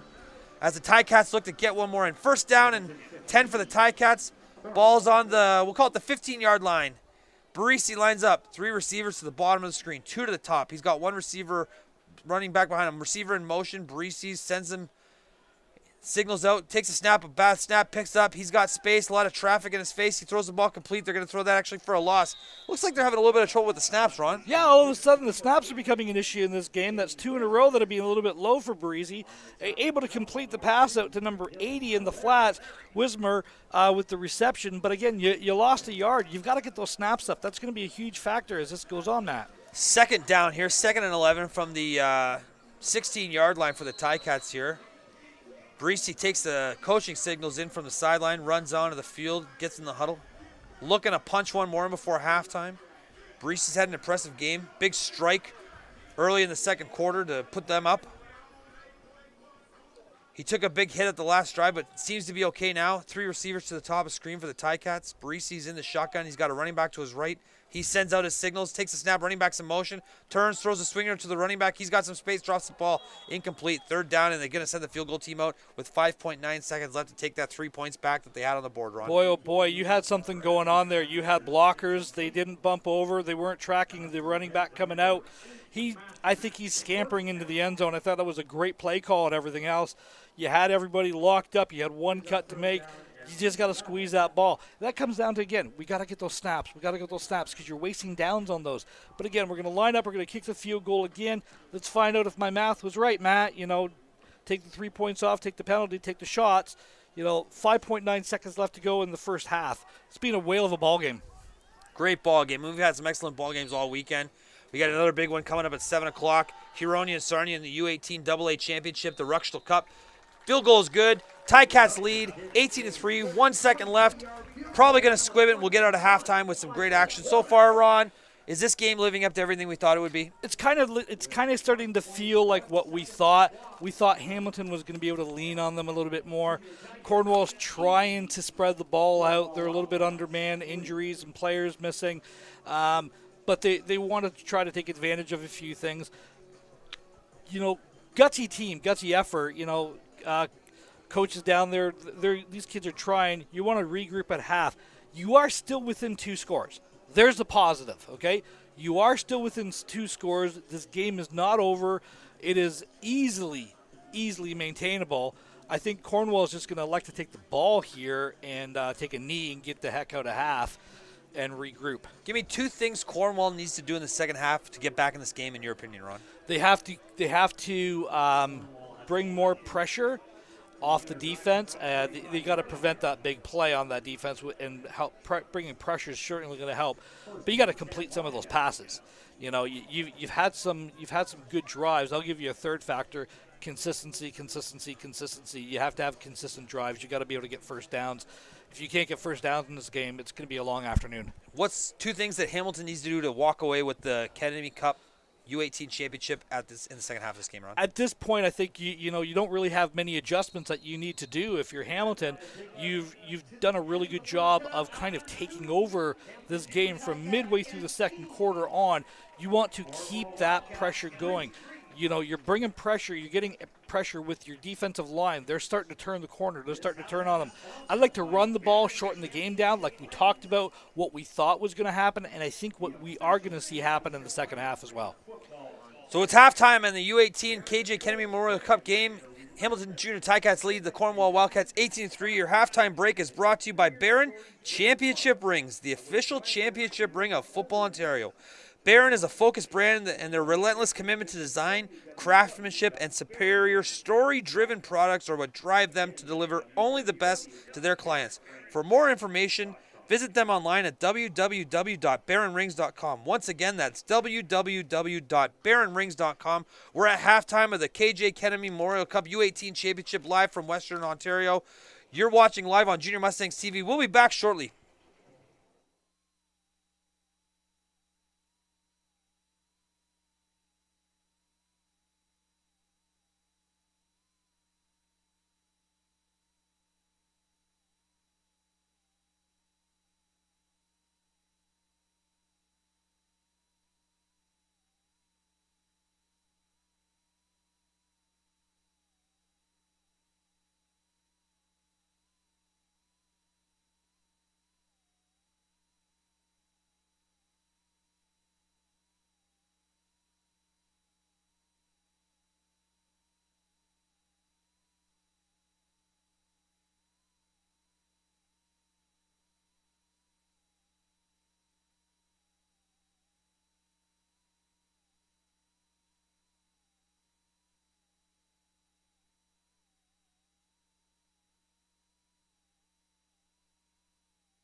And we're back for second half action. The U18 Kennedy Memorial Cup championship game between the Hamilton Junior Ticats and the Cornwall Wildcats. Hamilton leads 18-3 here, Ron. Been an exciting first half. We see some big throws from Hamilton. A blocked punt from Cornwall. An onside kick that was returned for a huge gain. And Cornwall really struggling to stop the run in the second half. We see Hamilton's physicality really starting to take over the second quarter of that game. And excited for a good second half of football here, Ron. Yeah, there was kind of what we thought might happen as the game kind of went on. Hamilton's starting to lean on them. It's the hot 6 hours on the bus, and they're physically a lot bigger than Cornwall. Hate to harp a point, but the point is correct. So you got to keep saying it. This is a huge factor. I would expect Hamilton comes out and kind of tries to run the ball a little bit more, maybe shorten this game down. It comes to first downs, keep the clock moving, get a score or two. Again, Cornwall, has done a good job of trying to spread the ball around, but they haven't really threatened other than that blocked punt. So unless Cornwall can get some drives going here consistently, I don't see Hamilton, taking their foot off the gas here and not trying to just pound the ball into them. The third quarter is brought to you by the Buffalo Bills. The Buffalo Bills proudly support Football Ontario and the Ontario Summer Football League and want to wish all of the players competing in this weekend's games good luck. For more information on the Buffalo Bills Youth Football Outreach Program, please visit buffalobills.com/community. Are you a Buffalo Bills fan, Ron? Not at all. Not at all. Absolutely not. Although we enjoy their sponsorship and a great program here. You got two guys up here that are not Bills fans. Great program, and there's a lot of great Bills fans out there, and we definitely appreciate their support here, unless they're playing the Detroit Lions or the San Diego, I guess the LA Chargers. The LA Chargers at this point, LA Chargers. Yeah, but Buffalo, if we're going to talk NFL football, Buffalo's really, really dangerous. They scared the heck out of me last year, and they just got better. Adding Von Miller and another year with Josh Allen, this could be a monster year for Buffalo. And you want to see crazy, go to a Bills game and watch the Bills Mafia tailgate before the game because it's next level. And regardless of who your NFL team is, you got to appreciate the Bills supporting youth football in Ontario, our great province, as the Cornwall Wildcats kick it off deep. Trick play here for the Ticats, but they're unable to execute. They look like they're going to throw the old Tennessee Miracle throwback on the punt return, but unable to get it. Now their ball is loose. Whoa, Rod, we are seeing some wild special teams play to start the second half here. Don't like that one. I'm just going to call it what I see it here. So, yeah, you're trying to set up. Look at you see the wall setting up. They got it kind of set up, but unfortunately the ball slips out of his hand, which you're going to see a lot of. It's humid, it's damp out there. And, again, but it's more that last one. It's like, what are you thinking? You're trying to force the ball. That's a live ball. That'd be a fumble at that point because there'd be no forward pass on a kick return. If bad things happen, don't make a second bad thing happen, right, Ron? Yeah. One bad thing is the limit. Don't let two things happen on a bad play. Ticats will take over. First down on the 16-yard line, leading 18-3 here, live from Ontario Summer Football League Championship Weekend at Western University. You're watching live on JuniorMustangsTV.com. Hit that subscribe button if you haven't already, because I'm not going to stop asking you to. Ticats take the snap. Quarterback hands off on the inside zone play. He looks to cut back. He's got to run lane and more. Big game for the Ticats. He's still going. Huge chunk run, and we're starting to see the Ticats leaning on the Cornwall Wildcats here. Yeah, we saw that a little bit earlier in the second quarter. He started coming on, but there you go. Lean on them, run that physical game that you've got. Hamilton's a lot bigger. I know we've said it. But also number 52 is an aggressive up-the-field player. What you did there is he got upfield. You basically trapped him out and ran it where he was. Not a lot of fill in the back end. Big town, big play for the Ticats. Three receivers to the top of the screen for the Ticats here on first down. Barisi takes a snap. He's looking to pass. He's got a receiver breaking in down the left side. He's got him. Throws the ball. Nice strike. Caught. And a first down and more. Great throw there from Barisi on that little in route that broke back to the sidelines, Ron. Yeah, Malcolm Moore is the receiver on this. Almost like a whip route here. See it sit down, and then all of a sudden, boop, just breaks it down. Understands where his quarterback is, trying to present some area for him to throw the ball into. Easy completion. First down, Ticats. Is that official football language, Ron? Boop. Well, official Madden football, but I think if everybody here, if any time an announcer says boop, they know exactly, the crowd knows exactly what they're talking about. First down for the Ticats here. Barisi's leading his team down the field with ease to start the second half. 3 receivers to the top of the screen. Barisi takes a snap. He hands off. Inside zone play is met by a bunch of red jerseys, and that'll be a loss of 3 for the Ticats, facing a second and long here, Ron. Yeah, bet backwards absolutely right away was Matthew Frederick, the ball carrier. Loss of about 3 yards on this. Again, all you're trying to do is get that inside zone play happening. You want to try to lean on them, try to get a double team at the point, get your blockers up to the next levels of the linebacker. They defeat that right at the point of attack. And how do you stop a zone play? You get penetration, you get pressure. Ticats facing a 2nd and 11 here, just over midfield, 49-yard line. I'll call it the 54-yard line. 3 receivers to the bottom of the screen for the Ticats in all black. Cornwall's defense in red lines up trying to stop the run and get off the field here. Barisi takes a snap. He's looking to pass. He's got a receiver up the seam. He's scrambling to the right, throws to the sidelines, out of bounds, and it'll be 3rd and long here. Punt situation for the Ticats, right, Ron? Yeah, absolutely. You want to flip the field. You want to play the field position game. Although you are punting into the wind, you're up 15 at this point. You want to get as much distance between your end zone as possible. Punt the ball down, even if they get it around the 20. That's a win for Hamilton. Where they started off this drive. So we'll see the Wildcats returners set up back on the 20-yard line, looking to field this punt from the Ticats. They blocked a punt earlier in the game to start the scoring here. We'll see if they bring the pressure, although it looks like they're short a man. Referees allow the late substitution. Hamilton's punt up in the air. It's going to bounce at the 30. Fielded at the 25 clean. No yards penalty on the play. Over the 30 to the 32, plus 5 on the penalty, and there's a flag behind the play as well. We'll see how that penalty is assessed. Yeah, I'm working. This is going to be a 5-yard variety up front here, but I don't know what we called over here. Flag was thrown about the 55-yard line, so that's kind of the one that I'm looking at. Usually when you see that, it's like an illegal block or a hold downfield or something like that. Well, as we let the referees assess the penalty, we have 12 games being officiated by referee crews from over 12 different associations. Referee in chief Trevor Semple did a great job of getting referees to field all these games. You got officials from all over the province in London today and tomorrow, last night's game as well. If you're looking for something to do to stay involved in the game, visit your local officiating association in your area. Let them know you're interested in becoming a ref. Most of them will offer free training, and you can be refereeing games by the fall. Definitely in desperate need of referees across Ontario for football, Ron. Yeah, absolutely. 15-yard unsportsmanlike conduct play at the end of that play. Again, didn't see what happened. I'm sure there was some pleasantries exchanged out there, but regardless, first down for the Cornwall Wildcats. This is what you need. You need good field position to start a drive. Cornwall runs a counter play to the left side. A lot of space there. He's going to have a gain of 4. Nice solid run, and a flag comes in late as well. A lot of flags. We're starting to see a bit more flags in the second half here, Ron. Yeah, this is coming back. It's a hold against Cornwall. And again, somebody hooked them and just turned them. But you can kind of see it right in the middle of the field there.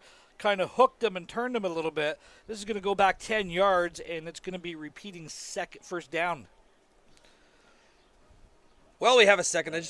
If you're on social media, get on your Twitter account. Go follow ONT Football Refs, the Ontario Football Refs Association. They can connect you to any of your reffing associations across Ontario, whatever one is closest to where you're living. If you have any interest at all in becoming a football official, like I said, they're desperately in need of officials across Ontario to continue this great game of football. It's an integral part of the game. We need guys that understand the game. So if your playing days are coming to an end, you're looking for a way to stay involved, consider becoming a referee. It's a great way to stay involved in the game, and we need young guys out there refereeing these games so that guys like me and Ron have someone to yell at. But seriously, though, they need the refs. It's an important part of the game, and we can't play it without them. And it's a great way to stay involved in the game, and if you're looking to move up to the next level, this might be your ticket to the professionals. A lot of guys want to be professional football players, but your ticket to the pros might be as a referee, Ron. I go back to that commercial that we had on TV a couple of years ago where the kid was dreaming about being a hockey player and couldn't really skate, couldn't really shoot, and then happens to walk by the Zamboni. And it doesn't matter how you get to the show. Everyone has different paths to getting to where they want to go. Referees are such a vital point of the game. I will absolutely trash talk a ref during a broadcast, during a game. I will tell them my opinion. Hey, that's what they're there for. That's what we're here for. Not me, Ron. I never argue with the refs. No, I think every call they make is the correct one, and I'm fully supportive of how they do their job. And you know me, I'm a huge fan of them, and I'm always appreciative of the calls they make, even the ones that go against us. And, Well, I don't appreciate some of those, but that's the younger man in me saying that. But you know what? These crews have done a great job all weekend long. QB draw for the Wildcats on first down and 20 to go. Big chunk of yards gained as the Wildcats went empty. Quarterback is slow to get up, but I do like that call. Definitely a part of the game that they may need to explore a little bit more is that quarterback run game, although the quarterback looks like he took a big hit at the end of the play, and he is a little bit shaken up. He'll stay in the game, though, Ron. Yeah, big hit right there at the end there. He kind of grazed off a little bit and then was spun around. And I want to see if he can get the snap off here, or if they're gonna force him to come out. Looks to be a lower body injury, and if you've ever played football and had a lower body injury, as I say with finger quotes, you know exactly what I'm talking about, the old lower body injury there. But he'll shake it off, facing 2nd and 11 for the Wildcats here, just over the 45-yard line. We'll call it the 46. The Wildcats trailed the Ticats 18-3 here in Ontario U18 Kenemy Cup action championship game. Cornwall comes out in an empty formation, 3 receivers to each side. They switch the receivers as the quarterback takes a snap. He's back to pass. He's got a receiver down the sidelines on a corner. Pass interference call late. No call there. No, there is. There is a call. That was very clearly a pass interference as the interception is made. Long return going on here. There's a flag on the play. We got a Cornwall player injured down. This ball is definitely going to come back on a pass interference. Cornwall will have the ball. Very blatant pass interference here. He clearly shoved him from behind as he intercepted the ball there. And this will likely be a first up for Cornwall. We'll tend to the injured player here, Ron. Here you go. He's trying to get off field. You've got just that little corner route, and he does go right through the back of him, unfortunately. He's not prepared for that. Takes a shot in the back. Good return, though, maintaining outside leverage, getting upfield, keep driving towards the open spot. I'd rather him turn his shoulders up and square up and try to go a little bit quicker. This is unfortunately to the Cornwall player, but again, the correct call, it's going to move up 15 yards, and it's going to be an automatic first down here, Matt. Well, we have a few minutes. We want to quickly take time to thank all of our sponsors and partners for this great weekend of Ontario Summer Football League action. BioSteel, Momentum Fundraising, HelloFresh, Quest Awards, Barron Championship Rings, the Buffalo Bills, Team Linked, MLSE, and Area 51 Sports Apparel, as well as all of our local community partners, including the Western Mustangs, the London Junior Mustangs football program, the London Beefeaters junior football program, and the Forest City Thunderbirds football program. It's been a great weekend of football across Ontario. 12 great games at Western at 3 different levels, the U14, U16, and the U18 plus levels. We got 4 games at each level this weekend. We got a great game coming up after this, the Huronia and Sarnia U18 AA Championship. And then tomorrow we got Chatham and Waterloo in the U14 Regional Cup at 9 o'clock. At 11:30, we got the U14 KJ Kennedy Memorial Championship. Hamilton Junior Ticats, their 3rd game of the weekend, and the Brantford Bisons. That'll be a rematch of the U16 Kennedy Cup today. Then at 2 o'clock, we got the U14 AAA Premier Championship, the Provincial Cup Myers Riders from Ottawa and the Burlington Stampeders. At 4:30, we got the U16 Provincial Championship, the AAA, the Big Dogs, London and Essex. And then at 7 o'clock, we got the U18 Provincial Championships, London and Essex, in a battle of 2 long-storied rivals for the Ontario Under-18 Provincial Championships, the 3A game, the big game, as Cornwall looks to pass on a first down. Got a receiver. Oh, he had the receiver, and it looks like the other guy came in late and thought it was for him and kind of got in the way, Ron, eh? Yeah, this is you can't fault him for wanting to make a play on this. He's just running his route. But you see, it's a sit-down route, number on the top of the field there. He's got the switch, and he just floats down there. And unfortunately, just gets in the way. This was definitely not intended for him. It was intended for the outside receiver. But again, Hamilton's starting to play that soft zone now, so they're trying to keep everything in front of them. Almost that shell 5 look across the top, that umbrella coverage that so many people like to run in 2nd and 3rd and longs. 2nd and 10 here for the Cornwall Wildcats. Just past the 50 and the 49. We call it a Hamilton Ticats timeout here as the Ticats lead 18-3 at U18 Kenemy Cup Championship Day action from the Ontario Summer Football League Championship Weekend. Live at Western's Alumni Field. You're watching live on Junior Mustangs Television. What do you think I'm going to say, Ron? Hit that subscribe button if you haven't already. There you go. Continue to allow us to bring great community and provincial football action all across the weekend. All the games will be live streamed. They'll be archived for your viewing pleasure. You can come back and watch as many times as you want. In fact, hey, don't be afraid to just let it play in the background as you clean the house. The more views, the better for us. We're looking for great viewership numbers this weekend, and we need you to subscribe to allow us to continue to bring these games to you directly to your living room. We got a great one coming up after this, Huronia and Sarnia. And then, like we said, we got a couple big ones tomorrow night. We got to talk a little bit about our game, the U16 AAA Championship, London and Essex 4:30 kickoff. Two very, very physical teams, two very good defenses. I think it's going to be which team can execute their game plan better. Very, very evenly matched. Essex is dynamic on offense. They have the ability to stretch the ball down the field. Cornwall kicks out a hitch pass to the wide side of the field for an easy completion. It'll be second and third and about 5 here as the Wildcats have a decision to make on third down. What do you think, Ron? Down 18-3, 15 point. You got to go for it at this point. You know, you're under 7 minutes left to go in the game. You got a long drive home. Try to make it a good ride. So Cornwall leaves the offense out on 3rd and 5, just over the 45-yard line. We'll call it the 44-yard line of Hamilton. Third down coming up here. Quarterback in the huddle calls the signals out to the team, looking to convert this and keep the drive alive. 3 receivers to the bottom of the screen. Make that 5. They're going to be in that 42. A little bit of confusion there on the huddle.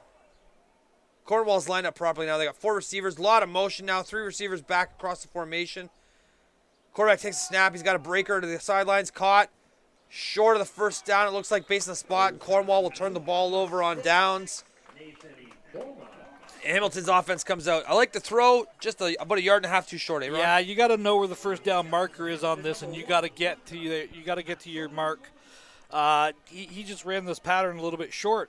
Now they also had a matchup going on the inside when they motioned over the slot, the near slot on the boundary. He had a corner or a post route going on that I think would have came open.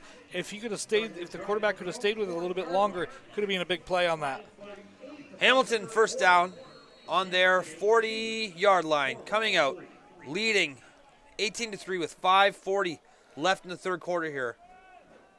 Barisi has 3 receivers at the top of the screen, calls the signals, takes the snap. He's back to pass. Got a receiver across the middle, throws it on time, out of the hands of the receiver, just a yard too short on that out route, Ron. Yeah, unfortunately, just a little bit short arm. Matt, I want to kind of go back into the matchups tomorrow.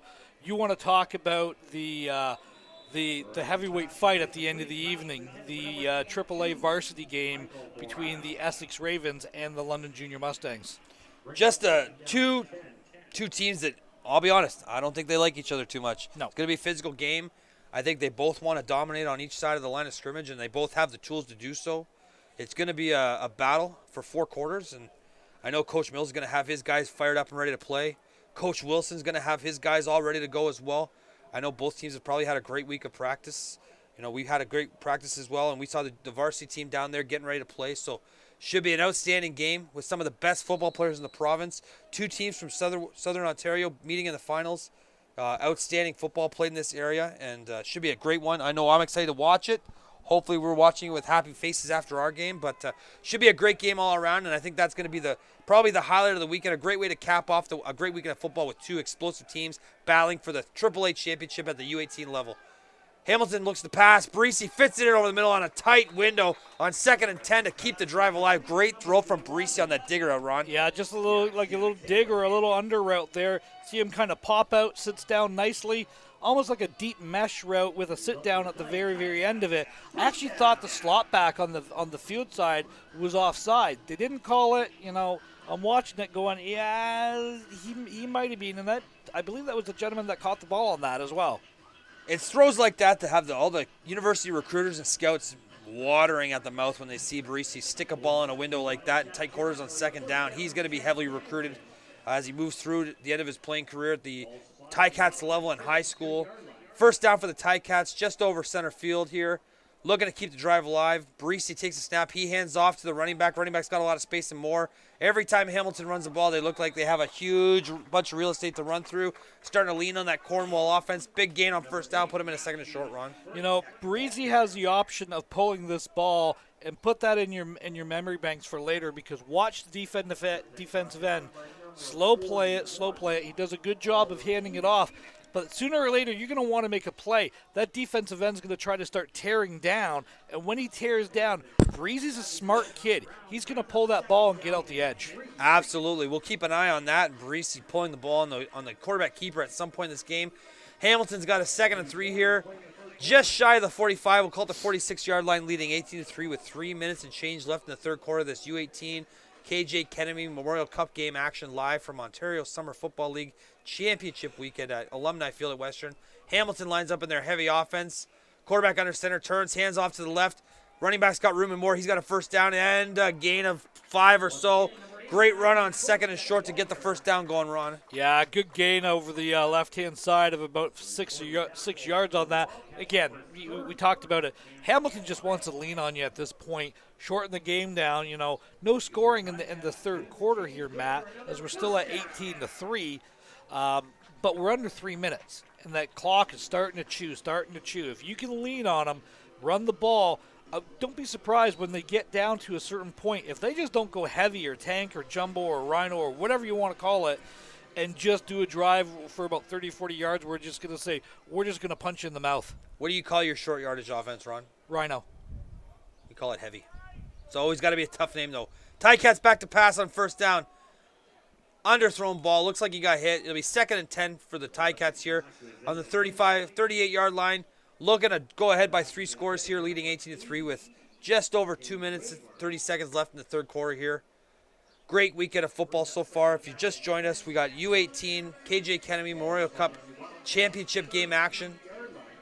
We got the 7 o'clock Huronia Stallions and Sarnia Sturgeons U18 Sandy Ruxel AA Championship.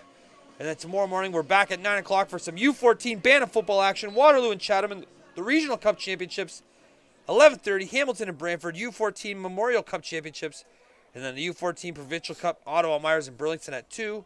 Followed by the U16 and U18 Championship AAA games. As Barisi has a best snap, and Cornwall's going to recover that for a first down. Is that a chance for Cornwall to get back in the game, Ron? Here you go. So recovered by, I've mentioned them a number of times, Aiden Wilson with the recovery on that. And again, this is absolutely an opportunity. I'm surprised Hamilton didn't try to run on them a little bit longer there. You started getting a lot of momentum going. You had a lot of positive things going. You know, hey, I'm not coaching. I can second guess all I want. But in that situation, just that feeling that you had, or at least I had, yeah, I think we can lean on a little bit and kind of grind them out a little bit. So now Cornwall's got to make some plays, though. They have to do something offensively to get some first downs and get a score. You just can't be successful in a drive. You need to score now. All your scoring came off of that block punt. You need to make a play on offense, which you haven't really been able to do all day. Absolutely. First down for the Cornwall Wildcats here, as it looks like the Hamilton Ticats have taken a timeout to really think things over here. That's their second timeout of the second half. Second timeout early in the second half, leading Wow. 18-3. You can see the Huronia U18 team coming out of the dressing room on the bottom of the screen there. Not sure if we're able to pick that up, but they're getting ready for their big game tonight.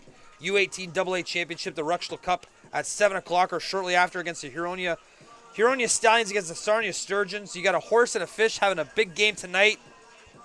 Dolphins Bronco in the NFL. Dolphins Broncos, exact same thing. And then tomorrow morning, like I said, back at it, Waterloo and Chatham at 9 o'clock. At 11:30, you got the U14 Hamilton-Brantford game at 2 o'clock, Ottawa, Myers, and Burlington. 4:30, London and Essex in the U16 AAA Championship. And then at 7 o'clock, the U18 London and Essex game.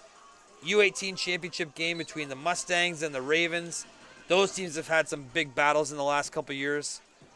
Hoping for another exciting game at the U18.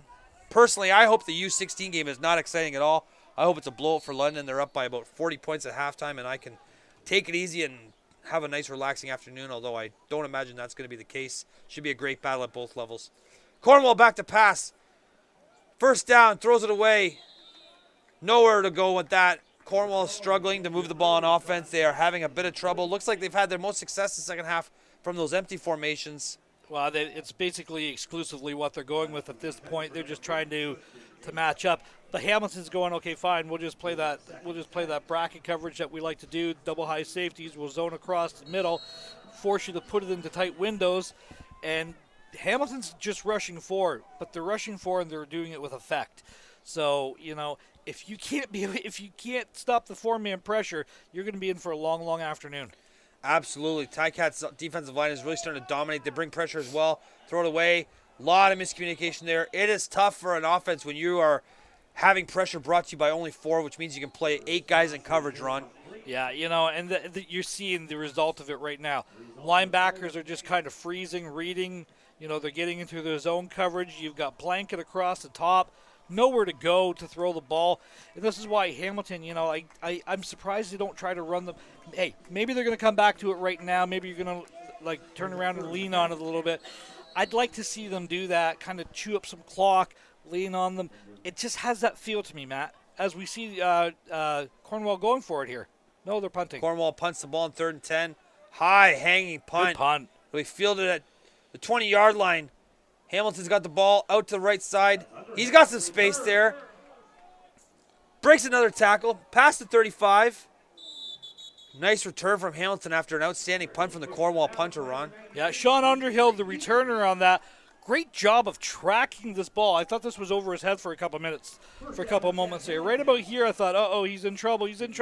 Does a good job of tracking down and getting that ball. Good return all the way up to the 36-yard line. Matt kind of changed subjects a little bit. What are you doing next weekend? Well, next weekend I'll be driving to Ottawa, and we got a first game of the regular season for our London Beefeaters football team against the Ottawa Sooners. So excited to start our season at the junior football level. It's been a great 6 months since I took over as head coach of the London Beefeaters, and can't wait to get on the field with our team. We've had a great training camp. Really excited to play, and we got a really competitive team. We feel like we should be in the mix at all levels, and should be fun. A whole year of football for me. It'll be my 12th game this summer, and I couldn't think of anything better to do. Yeah, and again, welcome back to the CJFL, the Ottawa Sooners, who took a hiatus last year with COVID, and good to see them back in there. Turning around, heard a lot of buzz coming out of the Hamilton area about the Hurricanes being a big, tall, athletic team, but of course, the rivalry in Southern Ontario, beyond all rivalry.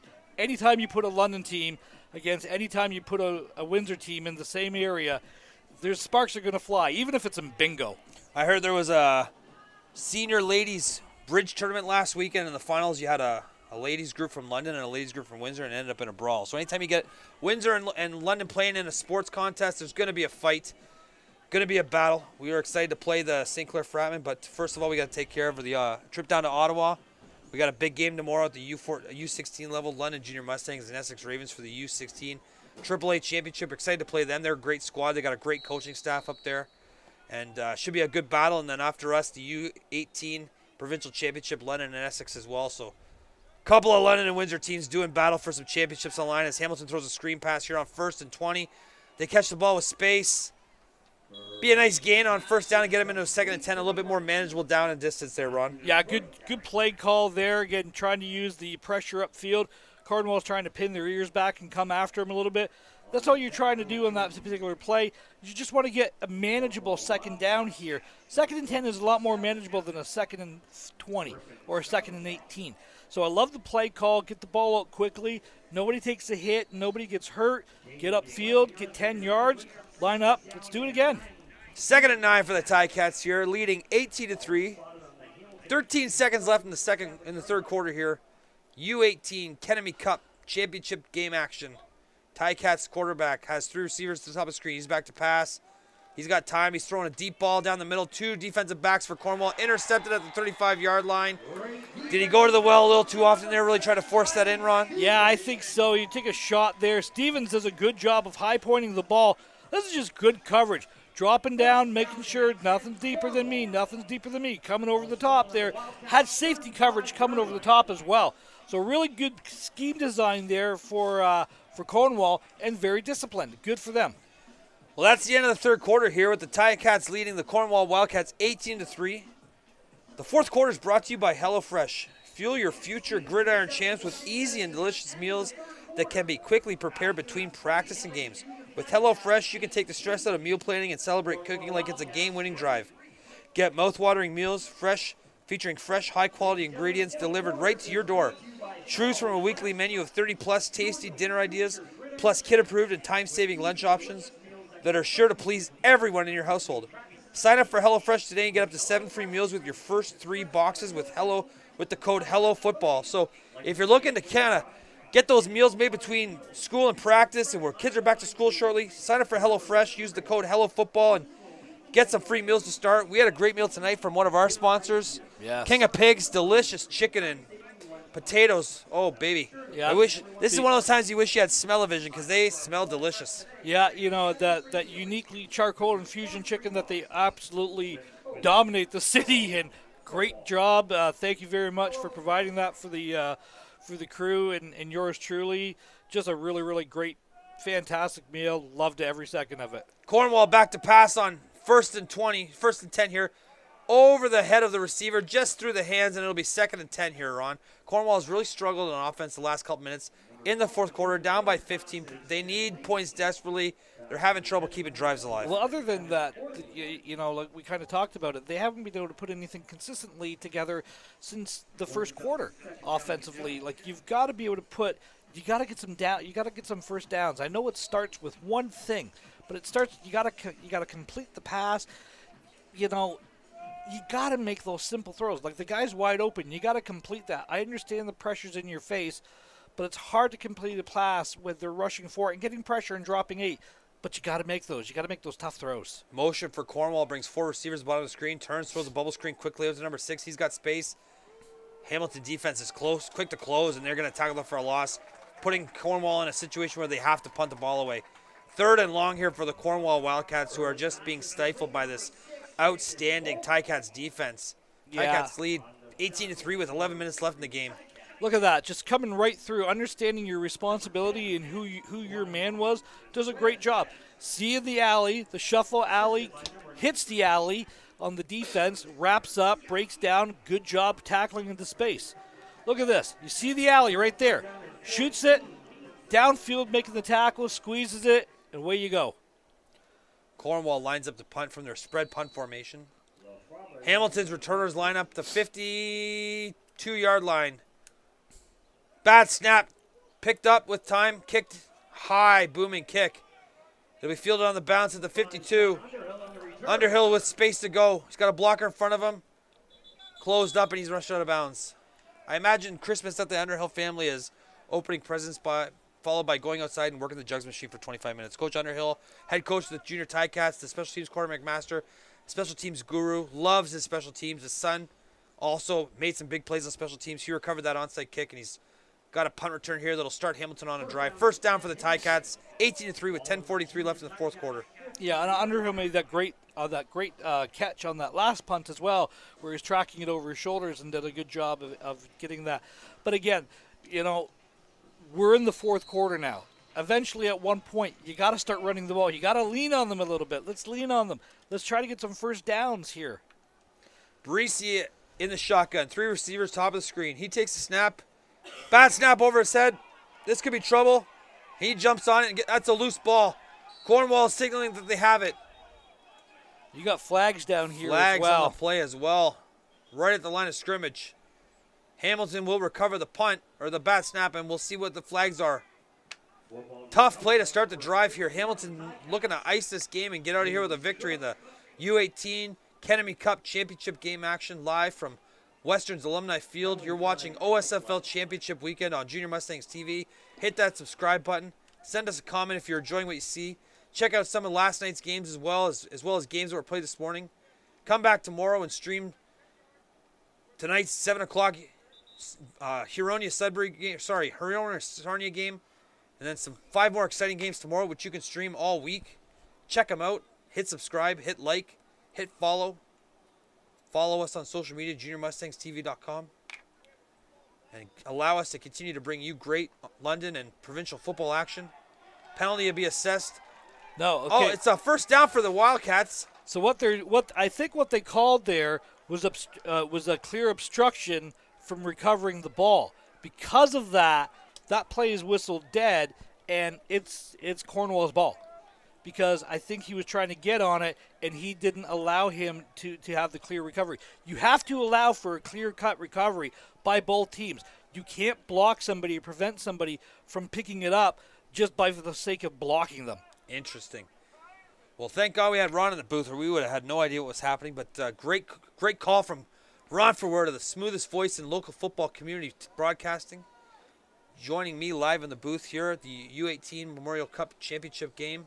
Ticats lead 18-3 with 10:24 left. Ron, you're going to be joining us in a couple weeks for London Beefeaters football action. Yes. As we kick off the regular season at home, August 20th against the Quincy Skyhawks. Can't wait to hear your broadcast of the game. I'll miss being beside you, but be busy that day. 4 receivers top of the screen for the Wildcats quarterback. He throws the backside. Nice. Oh, almost a beautiful catch and knocked out at the last second for the Ticats. Looked like they had some numbers to the top of the screen. He decided to take the one-on-one to the bottom of the screen.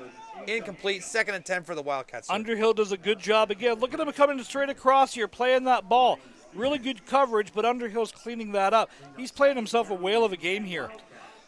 Sean Underhill, hero of the day for the Ticats so far, as they lead 18-3. 10:16 remaining in the fourth quarter here. Sun is starting to set. Temperature's going down. It's turned out to be a beautiful summer evening. The kind of evening you just want to sit in the stands and watch a great football game or two. We got another one following at 7 o'clock, Huronia and Sarnia, the U18 AA Championship.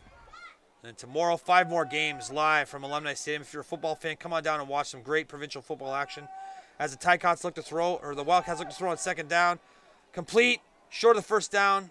Be a 3rd down and short for the Wildcats. Decision time here, Coach.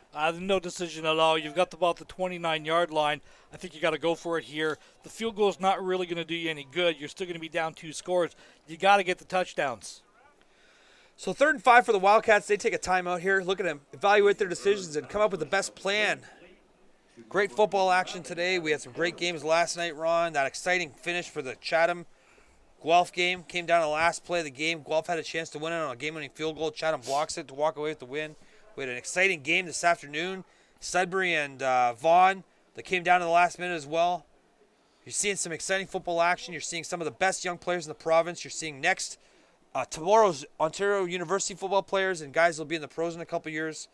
Great weekend for football. I know you're a big football fan as well. What are your thoughts overall, just overall on the weekend of football? Give me a couple thoughts that you've started to think about. A lot of what we would consider smaller centers, these guys can play football.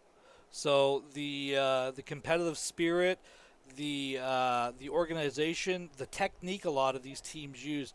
We were watching that game earlier today, that Vaughan Sudbury game. That Vaughan team was big. Like, that was a really, really big physical team. Sudbury did a great job. I'd heard a lot of positive things about Sudbury. I was really interested to see them.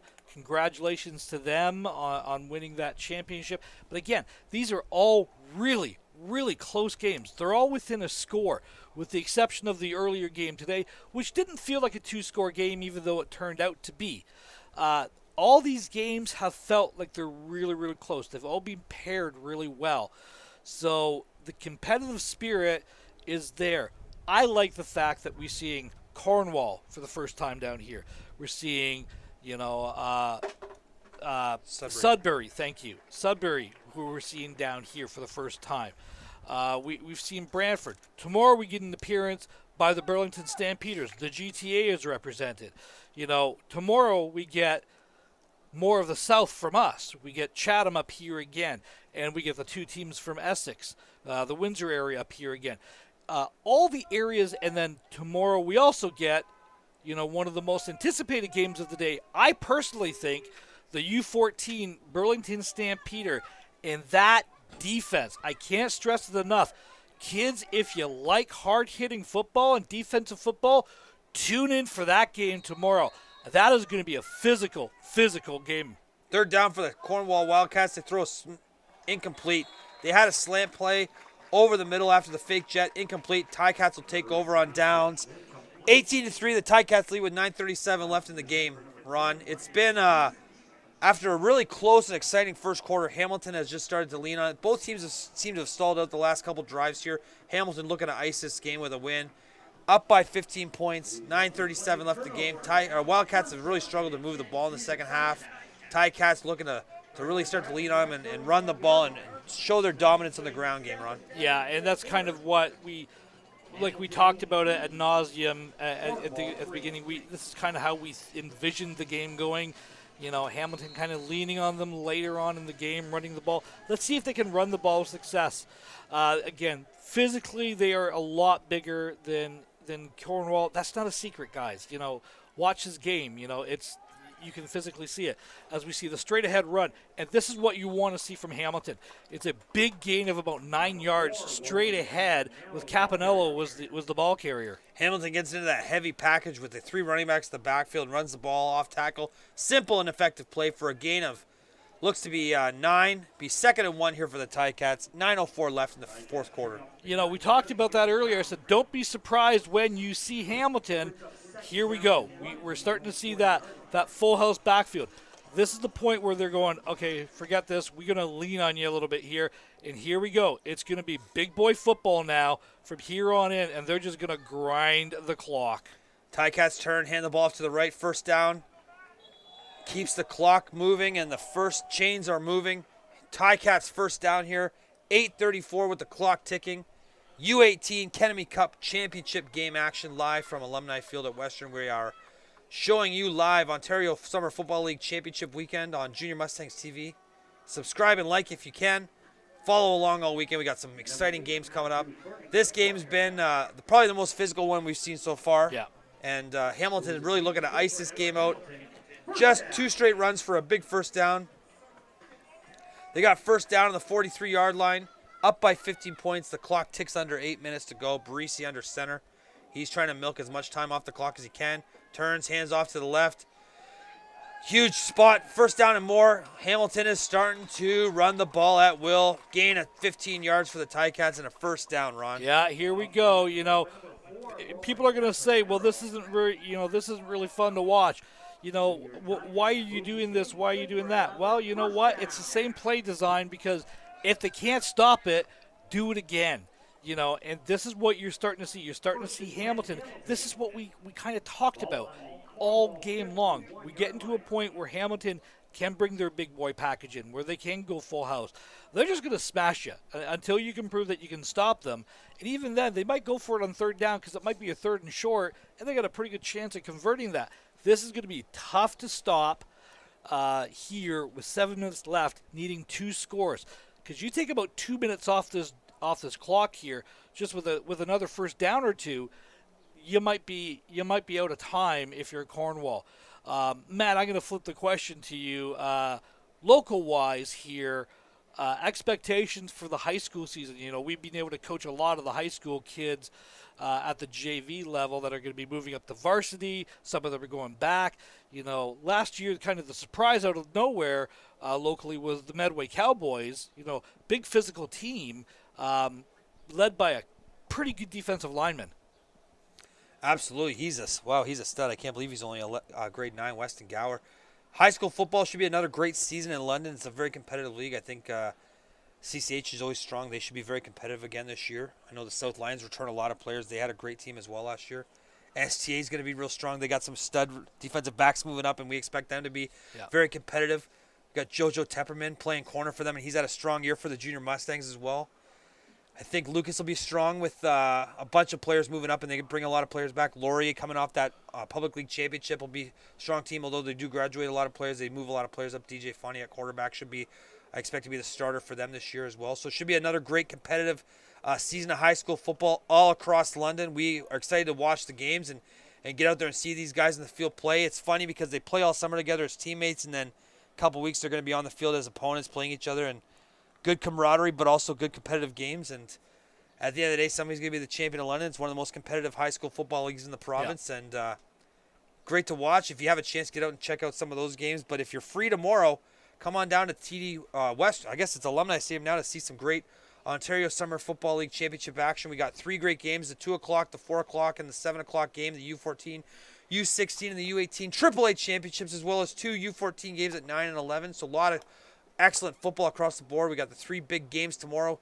At 2 o'clock, Ottawa Myers and Burlington Stampeders in the 14 AAA championship at 4:30. London and Essex in the U16 JV AAA championship, and then at 7 o'clock you got the Junior Mustangs and the Essex Ravens in the big battle, the heavyweight battle. This is the one at the end of the pay-per-view with the belt on the line. Yep. Essex Ravens, London Junior Mustangs, U18 provincial championship action. Two powerhouses looking to do battle. This is like WrestleMania 6, Hogan versus Warrior. WrestleMania 3, Warrior versus the Giant. No, Hogan versus the Giant at WrestleMania 3, and I know that because I was there. Yeah, at WrestleMania 6, you had Warrior versus champion, Hogan versus the Warrior. WrestleMania 5, what was the main event, Ron? 5 was Sergeant Slaughter versus Hogan. Incorrect. It was Macho Man versus Hogan. WrestleMania 4 was the Mega Powers? WrestleMania 4 was the tournament. WrestleMania 5 was the Mega Powers Explode. WrestleMania 6 was Hogan, Warrior, double champion versus champion. WrestleMania 7 was Slaughter was in there at one point. Yes, you might be correct. The Gulf War when he sided with the when he was Middle East. Saddam Hussein sympathizer. Correct. And then I kind of fell off wrestling for a few years after that, so I don't know who WrestleMania 8. Yeah, I was an old school WCW NWA guy. You know, the Four Horsemen. I was always a big Ric Flair fan.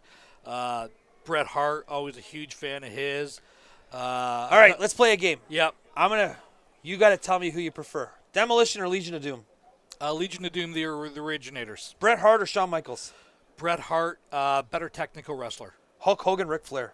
Ric Flair, hands down. He can go 60 minutes all day long. Ultimate Warrior, Sting? Sting. I was a big Sting guy. I still am. DX, NWO? Same thing. It's the Click North versus the Click South. Interesting. And last, WCW versus WWF? When WCW was beating Monday Night Raw for like 82 consecutive weeks, WCW. But overall, WWF. Rock or Stone Cold? Stone Cold all day. All right, Ron. We disagree on a lot of things. We're back in action. Here we go. Anybody who can drink beer on camera and get away with it and get cheered for it, he gets my vote. 7:24 left in the fourth quarter here. Ticats lead 18-3. U18 Kennedy Cup action. Ticats hand the ball off left tackle on first down for a big chunk. Hamilton's really starting to lean on the Wildcats here, trying to ice this game out and walk away with the Kennedy Cup championship. U18 championship action live from Western's Alumni Field. Ontario Summer Football League championship action.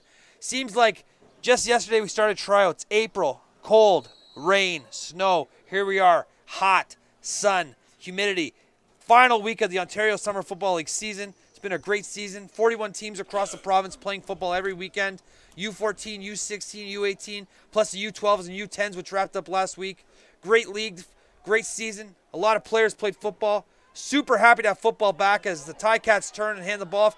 There's that keep play from Breesy that we talked about. Not able to get the downs. It'll be 3rd down and 5. Ticats will likely punt.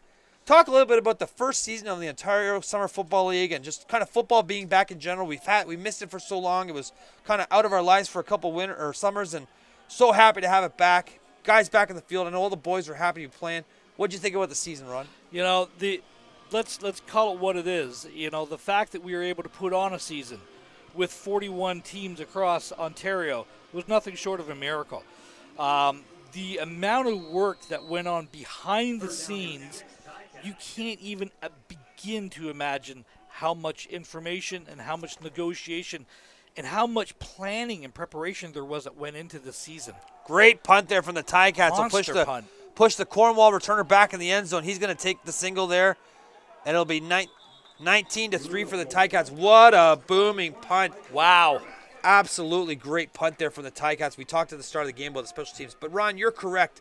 So happy to have this season and gone on without a hitch. You know, no major issues at any point. Big thank you to all the volunteers out there. First of all, the coaches that volunteer so many countless hours, getting their teams ready, watching film, thinking about the guys, trying to put the guys in the best position. Team managers out there doing all the dirty work, all the stuff that goes on behind the scenes you don't really notice. You got all the administrators and volunteers all across the province. 41 programs full of volunteers, you know, giving up their time to make sure the boys have a great season, a meaningful season, something they can remember for their lifetime, a great football experience.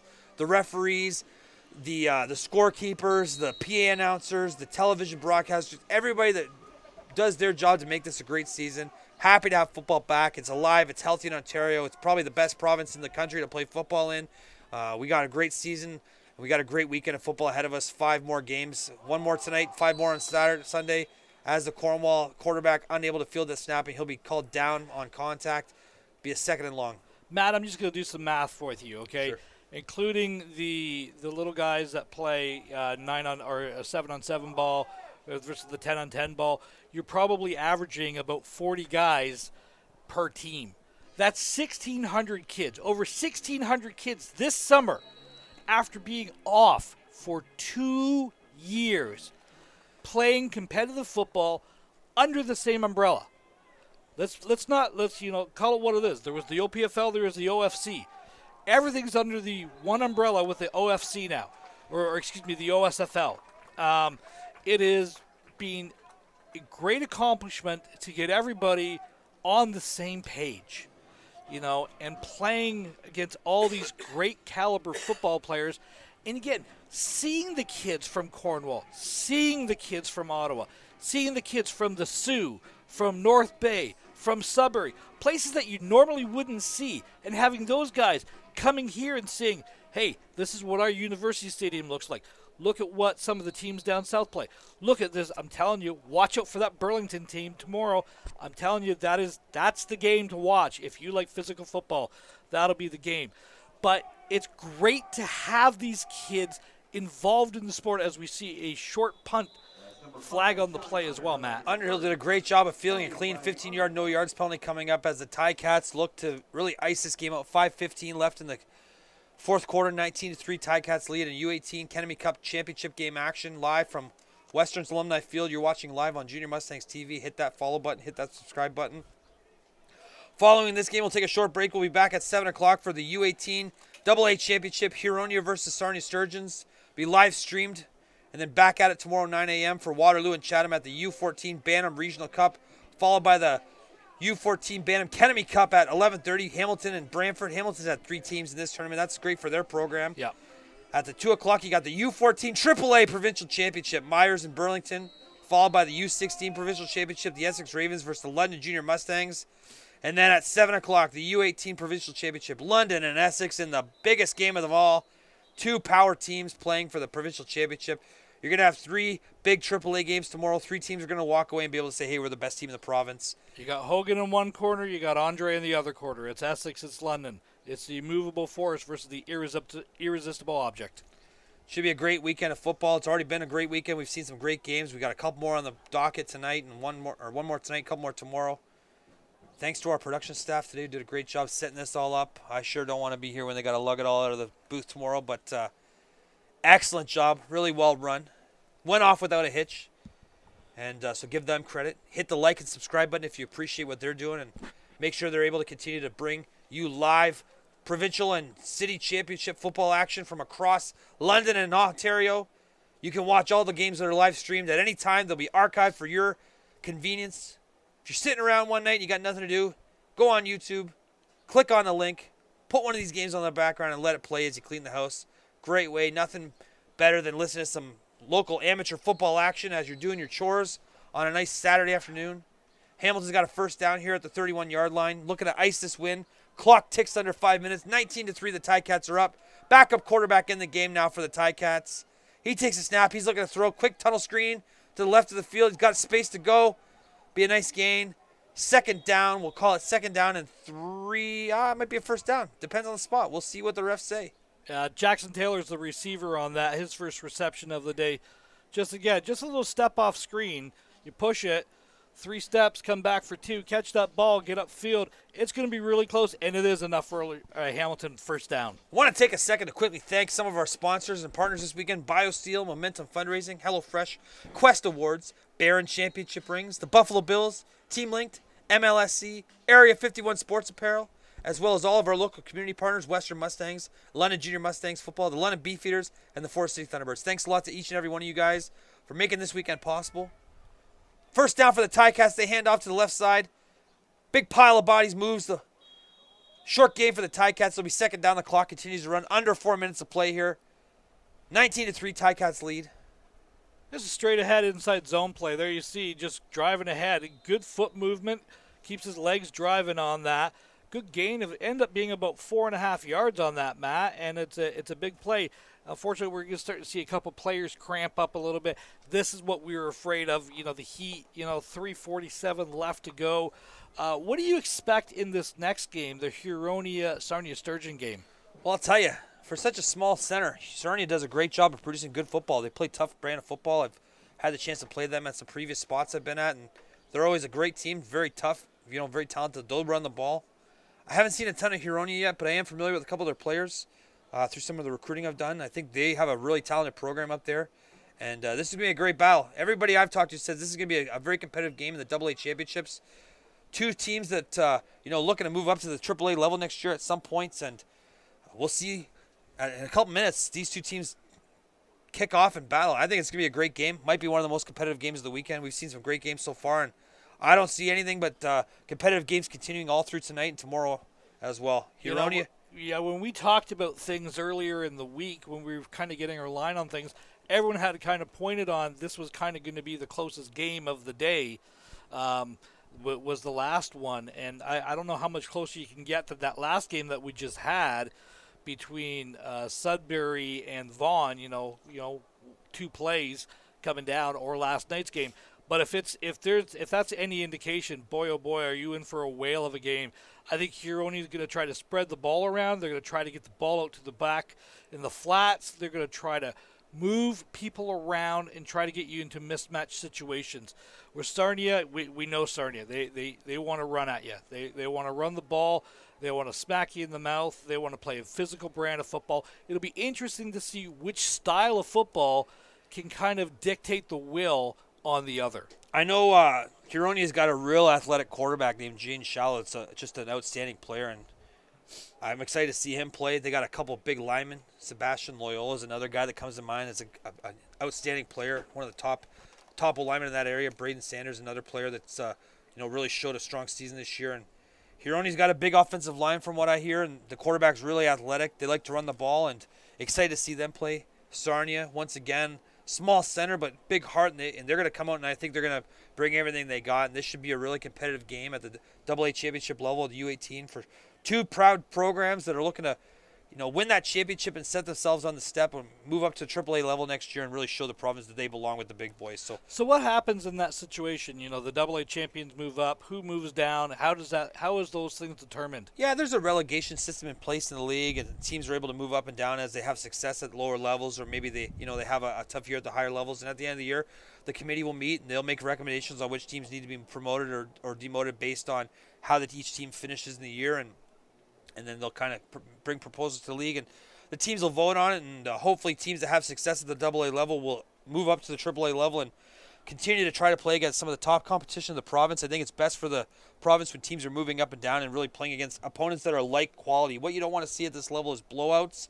You don't want to have a team that's a AAA caliber team playing at the AA level, and you don't want to have teams that's AA caliber team playing at the AAA level. You want to make sure, I think everybody wants to have games that are competitive all throughout the course of the season. Yeah. And to do that, you have to move teams around as they start to show like, hey, we're a very experienced team, or maybe we're a team that's had some young players. It's a great format for the league. I think it's going to allow teams to be successful and really avoid all those blowouts that sometimes happen in youth sports or amateur sports. Really put those teams in a situation where they're able to play competitive, like-minded opponents and make sure that every game is competitive. And we've seen it this weekend. When the games are competitive and close, everybody has a great time, regardless of win or lose. Yeah. And it's really fun to watch as a fan. It's fun to officiate. I think it's fun to coach in. Nobody really enjoys coaching in those 60-0 blowouts. You like taking the win, but at the end of the day, you're out here to be competitive. You want to be in a competitive environment. You want to play a game that's close, right? I think we all appreciate that. Yeah, you want your kids to be in games that they feel competitive in, that they feel challenged in. You don't want to have games where, I can't run this because I'm going to score. I can't run this because I'm going to score. What am I going to do? How am I going to keep my kids safe? How are we going to get out of here? We don't want to put players in those situations because it's not fun or fair for the team that is delivering that. Or it's not fun, for the team that is taking that blow as well. I'm going to go back to the relegation argument that we made a couple of seconds ago. I'm just going to play devil's advocate. A team that is not great the year before, you move them down, all of a sudden, the reason they weren't quite as good is they were a younger team. They're supposed to be good this year. Does that team go up? Does that team go down? I know these are a lot of questions that the committees need to discuss and everything, but, at the end of the day, hey, 41 teams across Ontario playing football, representatives from everywhere, from Ottawa to Sudbury to Chatham to Windsor to the hometown London teams. Great representation, great job by everybody, and great job by the OSFL and Football Ontario of getting everybody on the same page. Definitely a huge endeavor to get the OSFL started, but first season's almost complete. One more game tonight and 5 more games tomorrow will wrap up the first season of the Ontario Summer Football League action. And it's been a great year so far, led by Football Ontario. If you're not sure who Football Ontario is the sanctioned provincial governing body for football across Ontario, placing a focus on innovation, alignment, excellence, wellness, community, and inclusion. The Football Ontario organization is continuously engaged in providing football opportunities for all through leadership, promotion, and development. Football Ontario is driven by a commitment to deliver football programming opportunities and resources for over 70 member leagues and associations and over 10,000 athletes yearly. Football Ontario is our PSO, and they kind of run the show in Ontario football and done a great job getting this league set up and having the season go on. And like we've said countless times, great weekend of championship action. We'll wrap up tonight with a 7 o'clock U18 Ruxtal Cup AA championship between Huronia and Sarnia. Back at it tomorrow, 9 a.m., more streaming games. Then the U14, U16, and U18 AAA championships at 2, 4:30, and 7 p.m. respectively. We'll wrap up the weekend. We got an injured player down on the field for Cornwall, and that'll hopefully nothing serious there as we wait for the attendance to give him the attention he needs. Hamilton leads 19-3 with 3:47 left in the fourth quarter here.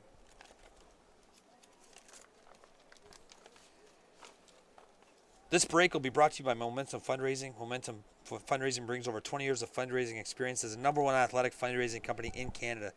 The organization is powered by the new and innovative Money Dolly app. Money Dolly is a fundraising app utilized by thousands of organizations in North America through which tens of millions of dollars have been raised. Engineered by professional fundraisers, the app is designed to make the entire fundraising experience easy for the teams, parents, and players. So check it out, Momentum Fundraising. If you're a sports organization in Ontario looking to do some fundraising, give Momentum a call and see if they can help you out.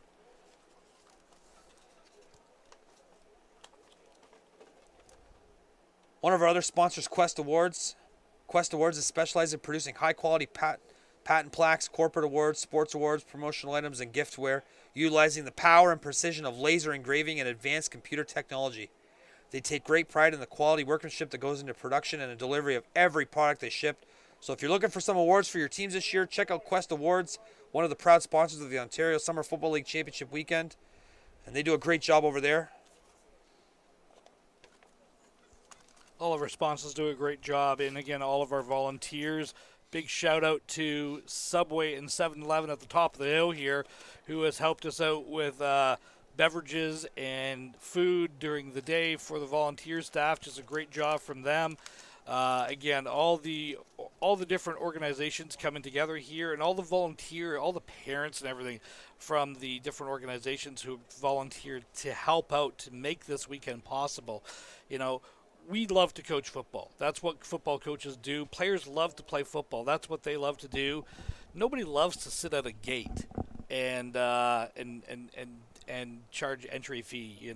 Nobody loves to be on that cleanup crew, but they do it because they love the sport and they want to help out. And these are huge things, which don't sound like a big deal. But those people who do all that stuff, man, I have got nothing but the utmost respect for those people, because that is the thankless job that nobody sees. Just like the scheduling or all the coordination or all the other stuff and all the team managers, all those people who are helping out, doing the different parts to bring this weekend to you. Just shout out to all of you, and my hat's off. I tip my cap to all of you, and thank you very much for giving us the opportunity, Matt and I, for giving us the opportunity to broadcast these games and share our information and share our knowledge with you people. Absolutely. Couldn't have said it better myself, Ron. It takes a village to raise, these kids and get them where they need to go football-wise. We've seen it in the past. So many players come through our program and countless other programs across Ontario. They start off as, 8-year-old kids playing flag football, and blink of an eye, they're 18, they're moving on to university, and then they're going to play professional. And a lot of people can look back at those guys and say, hey, maybe I helped that guy take one small step towards his goal. And, a lot of people involved in the successes we've had here, volunteers, coaches, officials, players, parents. Everybody has a part in it, and we all got to work together. We're talking about former players. I was meeting with a former player of mine, one of the offensive line coaches for Cornwall before the game, Zach Annan, former Montreal Alouette, now involved with the football program at Carleton. He and I were spending some time and going, remember when, I've been around the game for a few years, and I've coached some of these players, Matthew Nesbitt at Queens, who again, another player that I coached over the years, moving on to success. Joe Cercelli at the University of Windsor.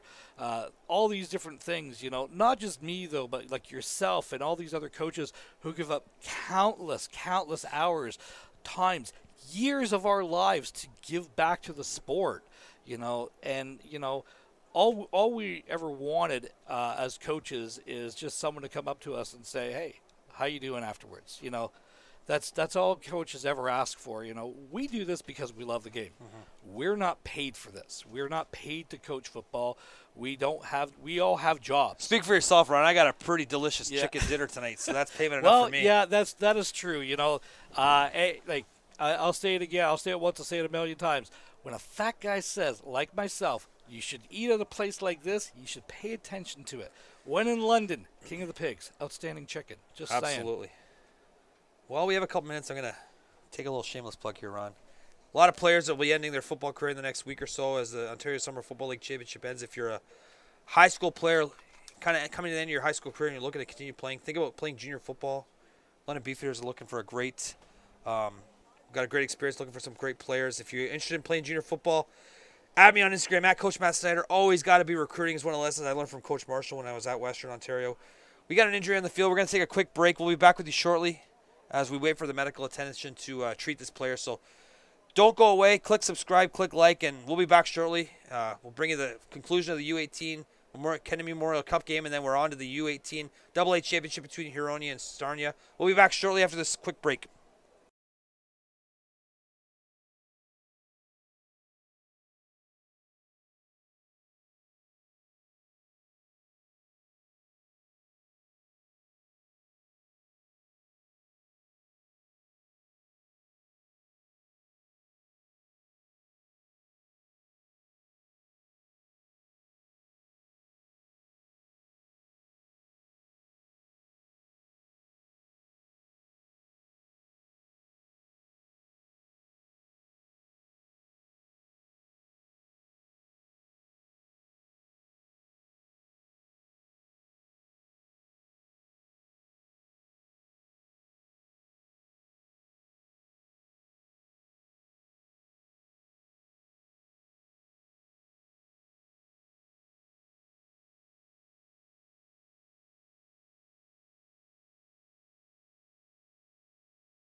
Back.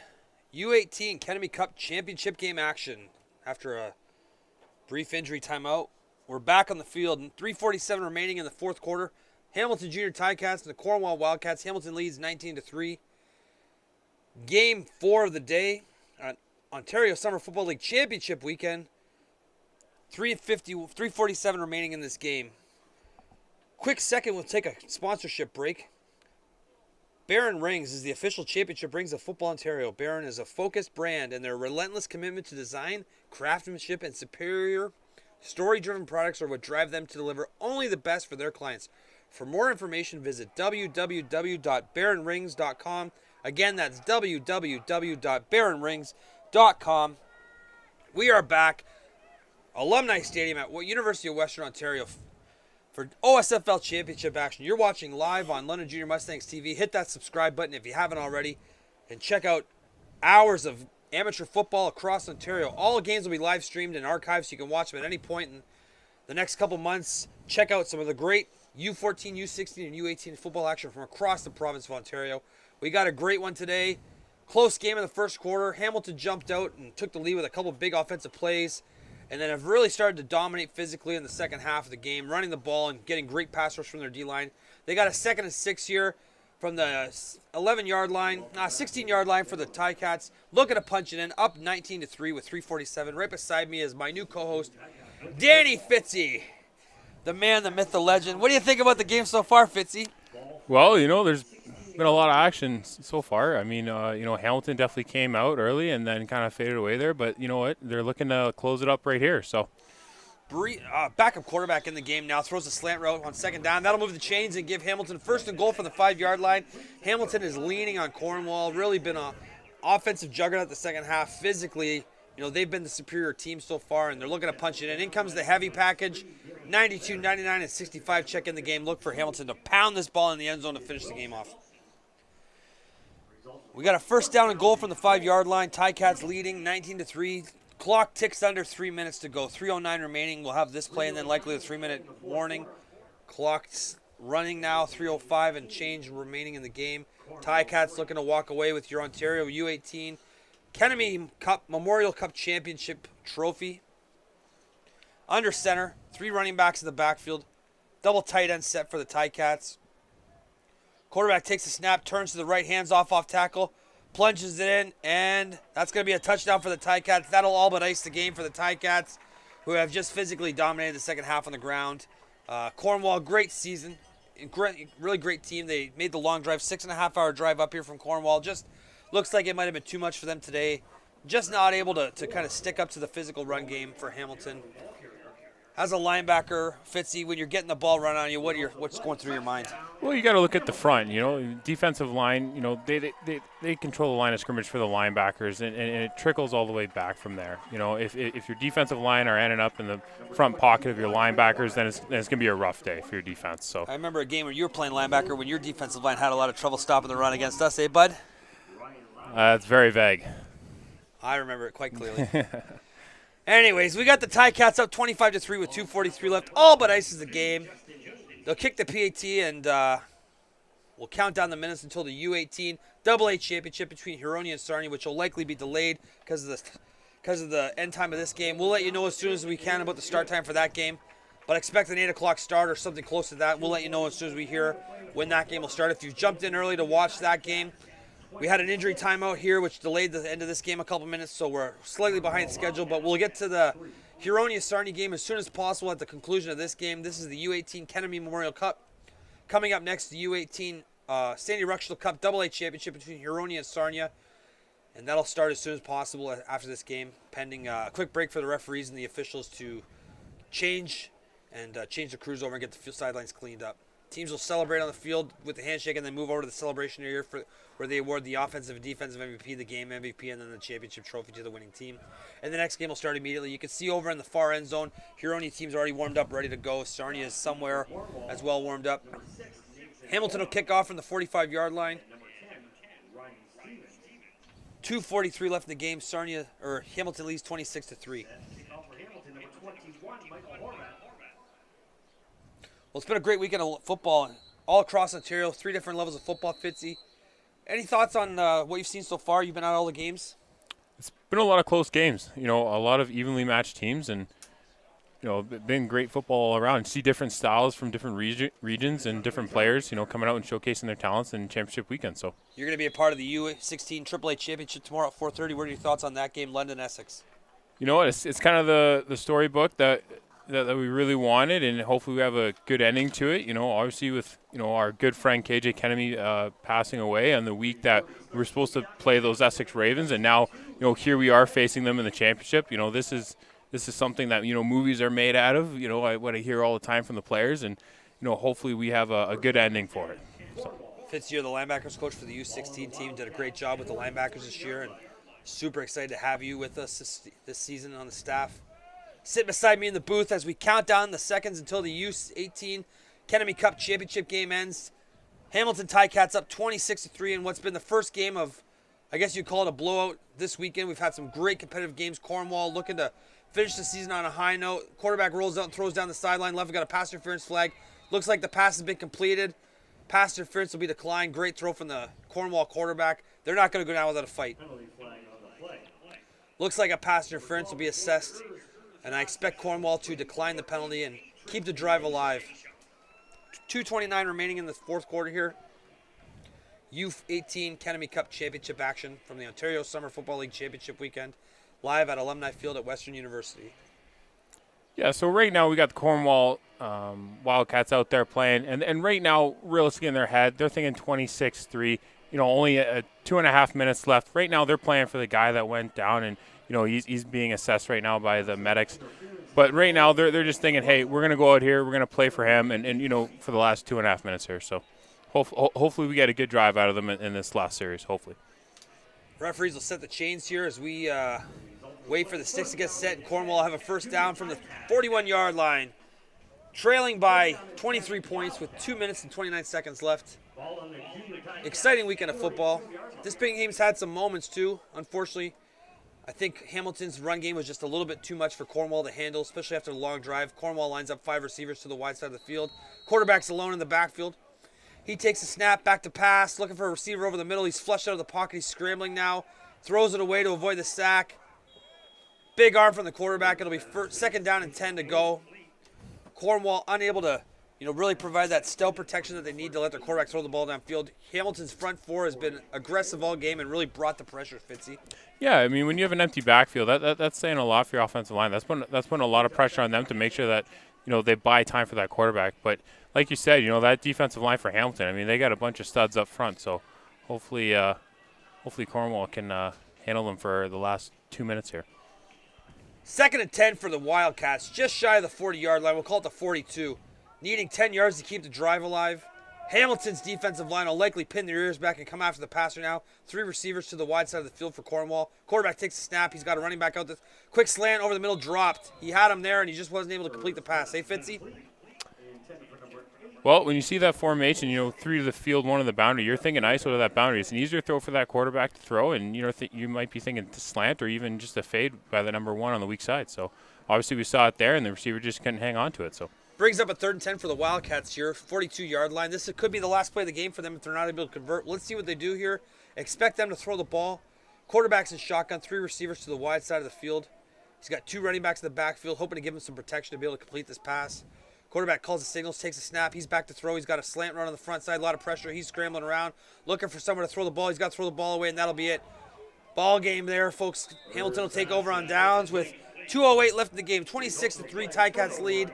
Taking over on downs. First down to go. 42-yard line coming out. Ticats will likely walk away with the U18 Kennedy Cup Championship trophy.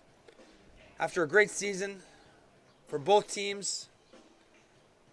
Maybe not the close game we hoped for, but definitely a great game for the Ticats. Been some great competitive games so far this weekend. We got another good one coming up as soon as this game is over. We'll let you know the start time as soon as we're informed. We got Huronia and Sarnia for the U18 Ruxtal Cup AA Championship. Following this game, we'll let you know the start time as soon as possible. If you've joined in looking for the Huronia-Sarnia game, we had an injury delay here, which has pushed this game back a little bit. We'll let you know that start time as soon as possible, but that game will be coming up shortly after our game. So don't worry about that one. We'll definitely be showing it, and you'll have a chance to see 2 more great teams playing some summer football action As Hamilton hands the ball off on first down, looking to run the clock out. Big stop from the Cornwall defensive line. It'll be a 2nd and 10. The clock ticks under 2 minutes. 26-3 for the Ticats, leading in this Ontario Summer Football League Championship action. Great evening. Turned out to be a nice night, eh, Fitzy? Yeah, it really cooled off there at the midday. It was really humid. Now we got a nice cool breeze flowing through the press box, so hopefully we can continue to let it drop out throughout the night. So should be the lights coming on at some point in the next half hour or so, and it'll be a great evening for some Ontario under-18 football action between Huronia and Sarnia, which will follow this game immediately. Likely be a 10-minute or so rest, and then those guys will kick off for the U18 AA Championship. Be a great night of football. If you're sitting around at home, come on down to Western and watch this game. $10 admission, and everybody's welcome. Hamilton back to pass on 2nd and 10. Quarterback scrambles. He's got some room there. He'll go down for a gain of 4, and it'll be 3rd and 6 down. 36 to go. Hamilton will punt the ball away.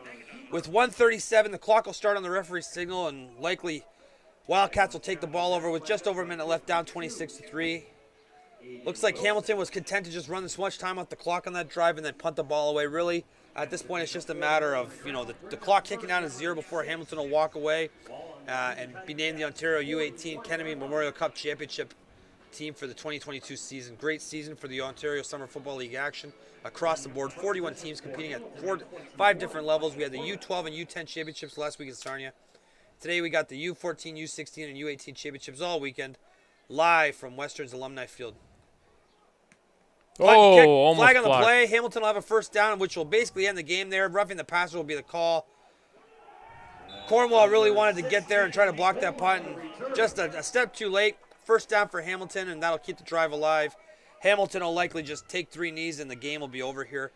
1:22 left in the game. We'll see if Cornwall can test or if the referees just allow this clock to tick down. Sometimes they're very generous with the timing in the last minute if they know it's a blowout, and both teams are really just looking to get out of here. So, slight injury delay midway through the fourth quarter here for the Cornwall. One of the players was injured, which has delayed the start of the Huronia-Sarnia game, which will kick off shortly after the conclusion of this game. So stay tuned. If you've checked in looking for the Stallions and the Sturgeons, they'll be coming up shortly.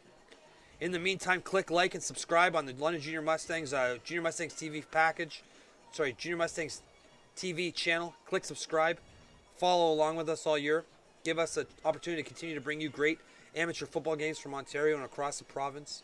All of the weekend's games will be live streamed and archived for you to watch and check out. The games from last night will be archived and be up shortly, so stay tuned for that, and you'll be able to check those games out sometime in the next couple weeks. And click on the follow button, and you'll get an alert when those games are posted, and you can follow along and watch more amateur football action from across Ontario at the Bantam, JV, and varsity level. Hamilton lines up 3 receivers at the bottom of the screen. 1:22 left, 26-3 the score. Quarterback calls the signals, hands off to the right side. A lot of space there. Running back is out the edge. He's got a first down and more. That's going to ice the game for the Ticats. Huge chunk. Flag on the play at the end of the game. Possibly a horse tackle call here. Hamilton trying to run the ball, gets a huge chunk, and they're in field goal position. First down on the 19-yard line with a flag to be assessed. Let's see what that penalty is.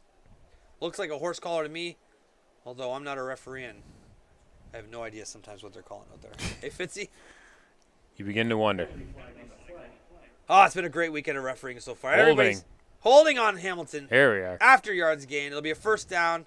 Assessed from the spot of the foul. Should put Hamilton in a position where they can take some knees and get out of this game with a win.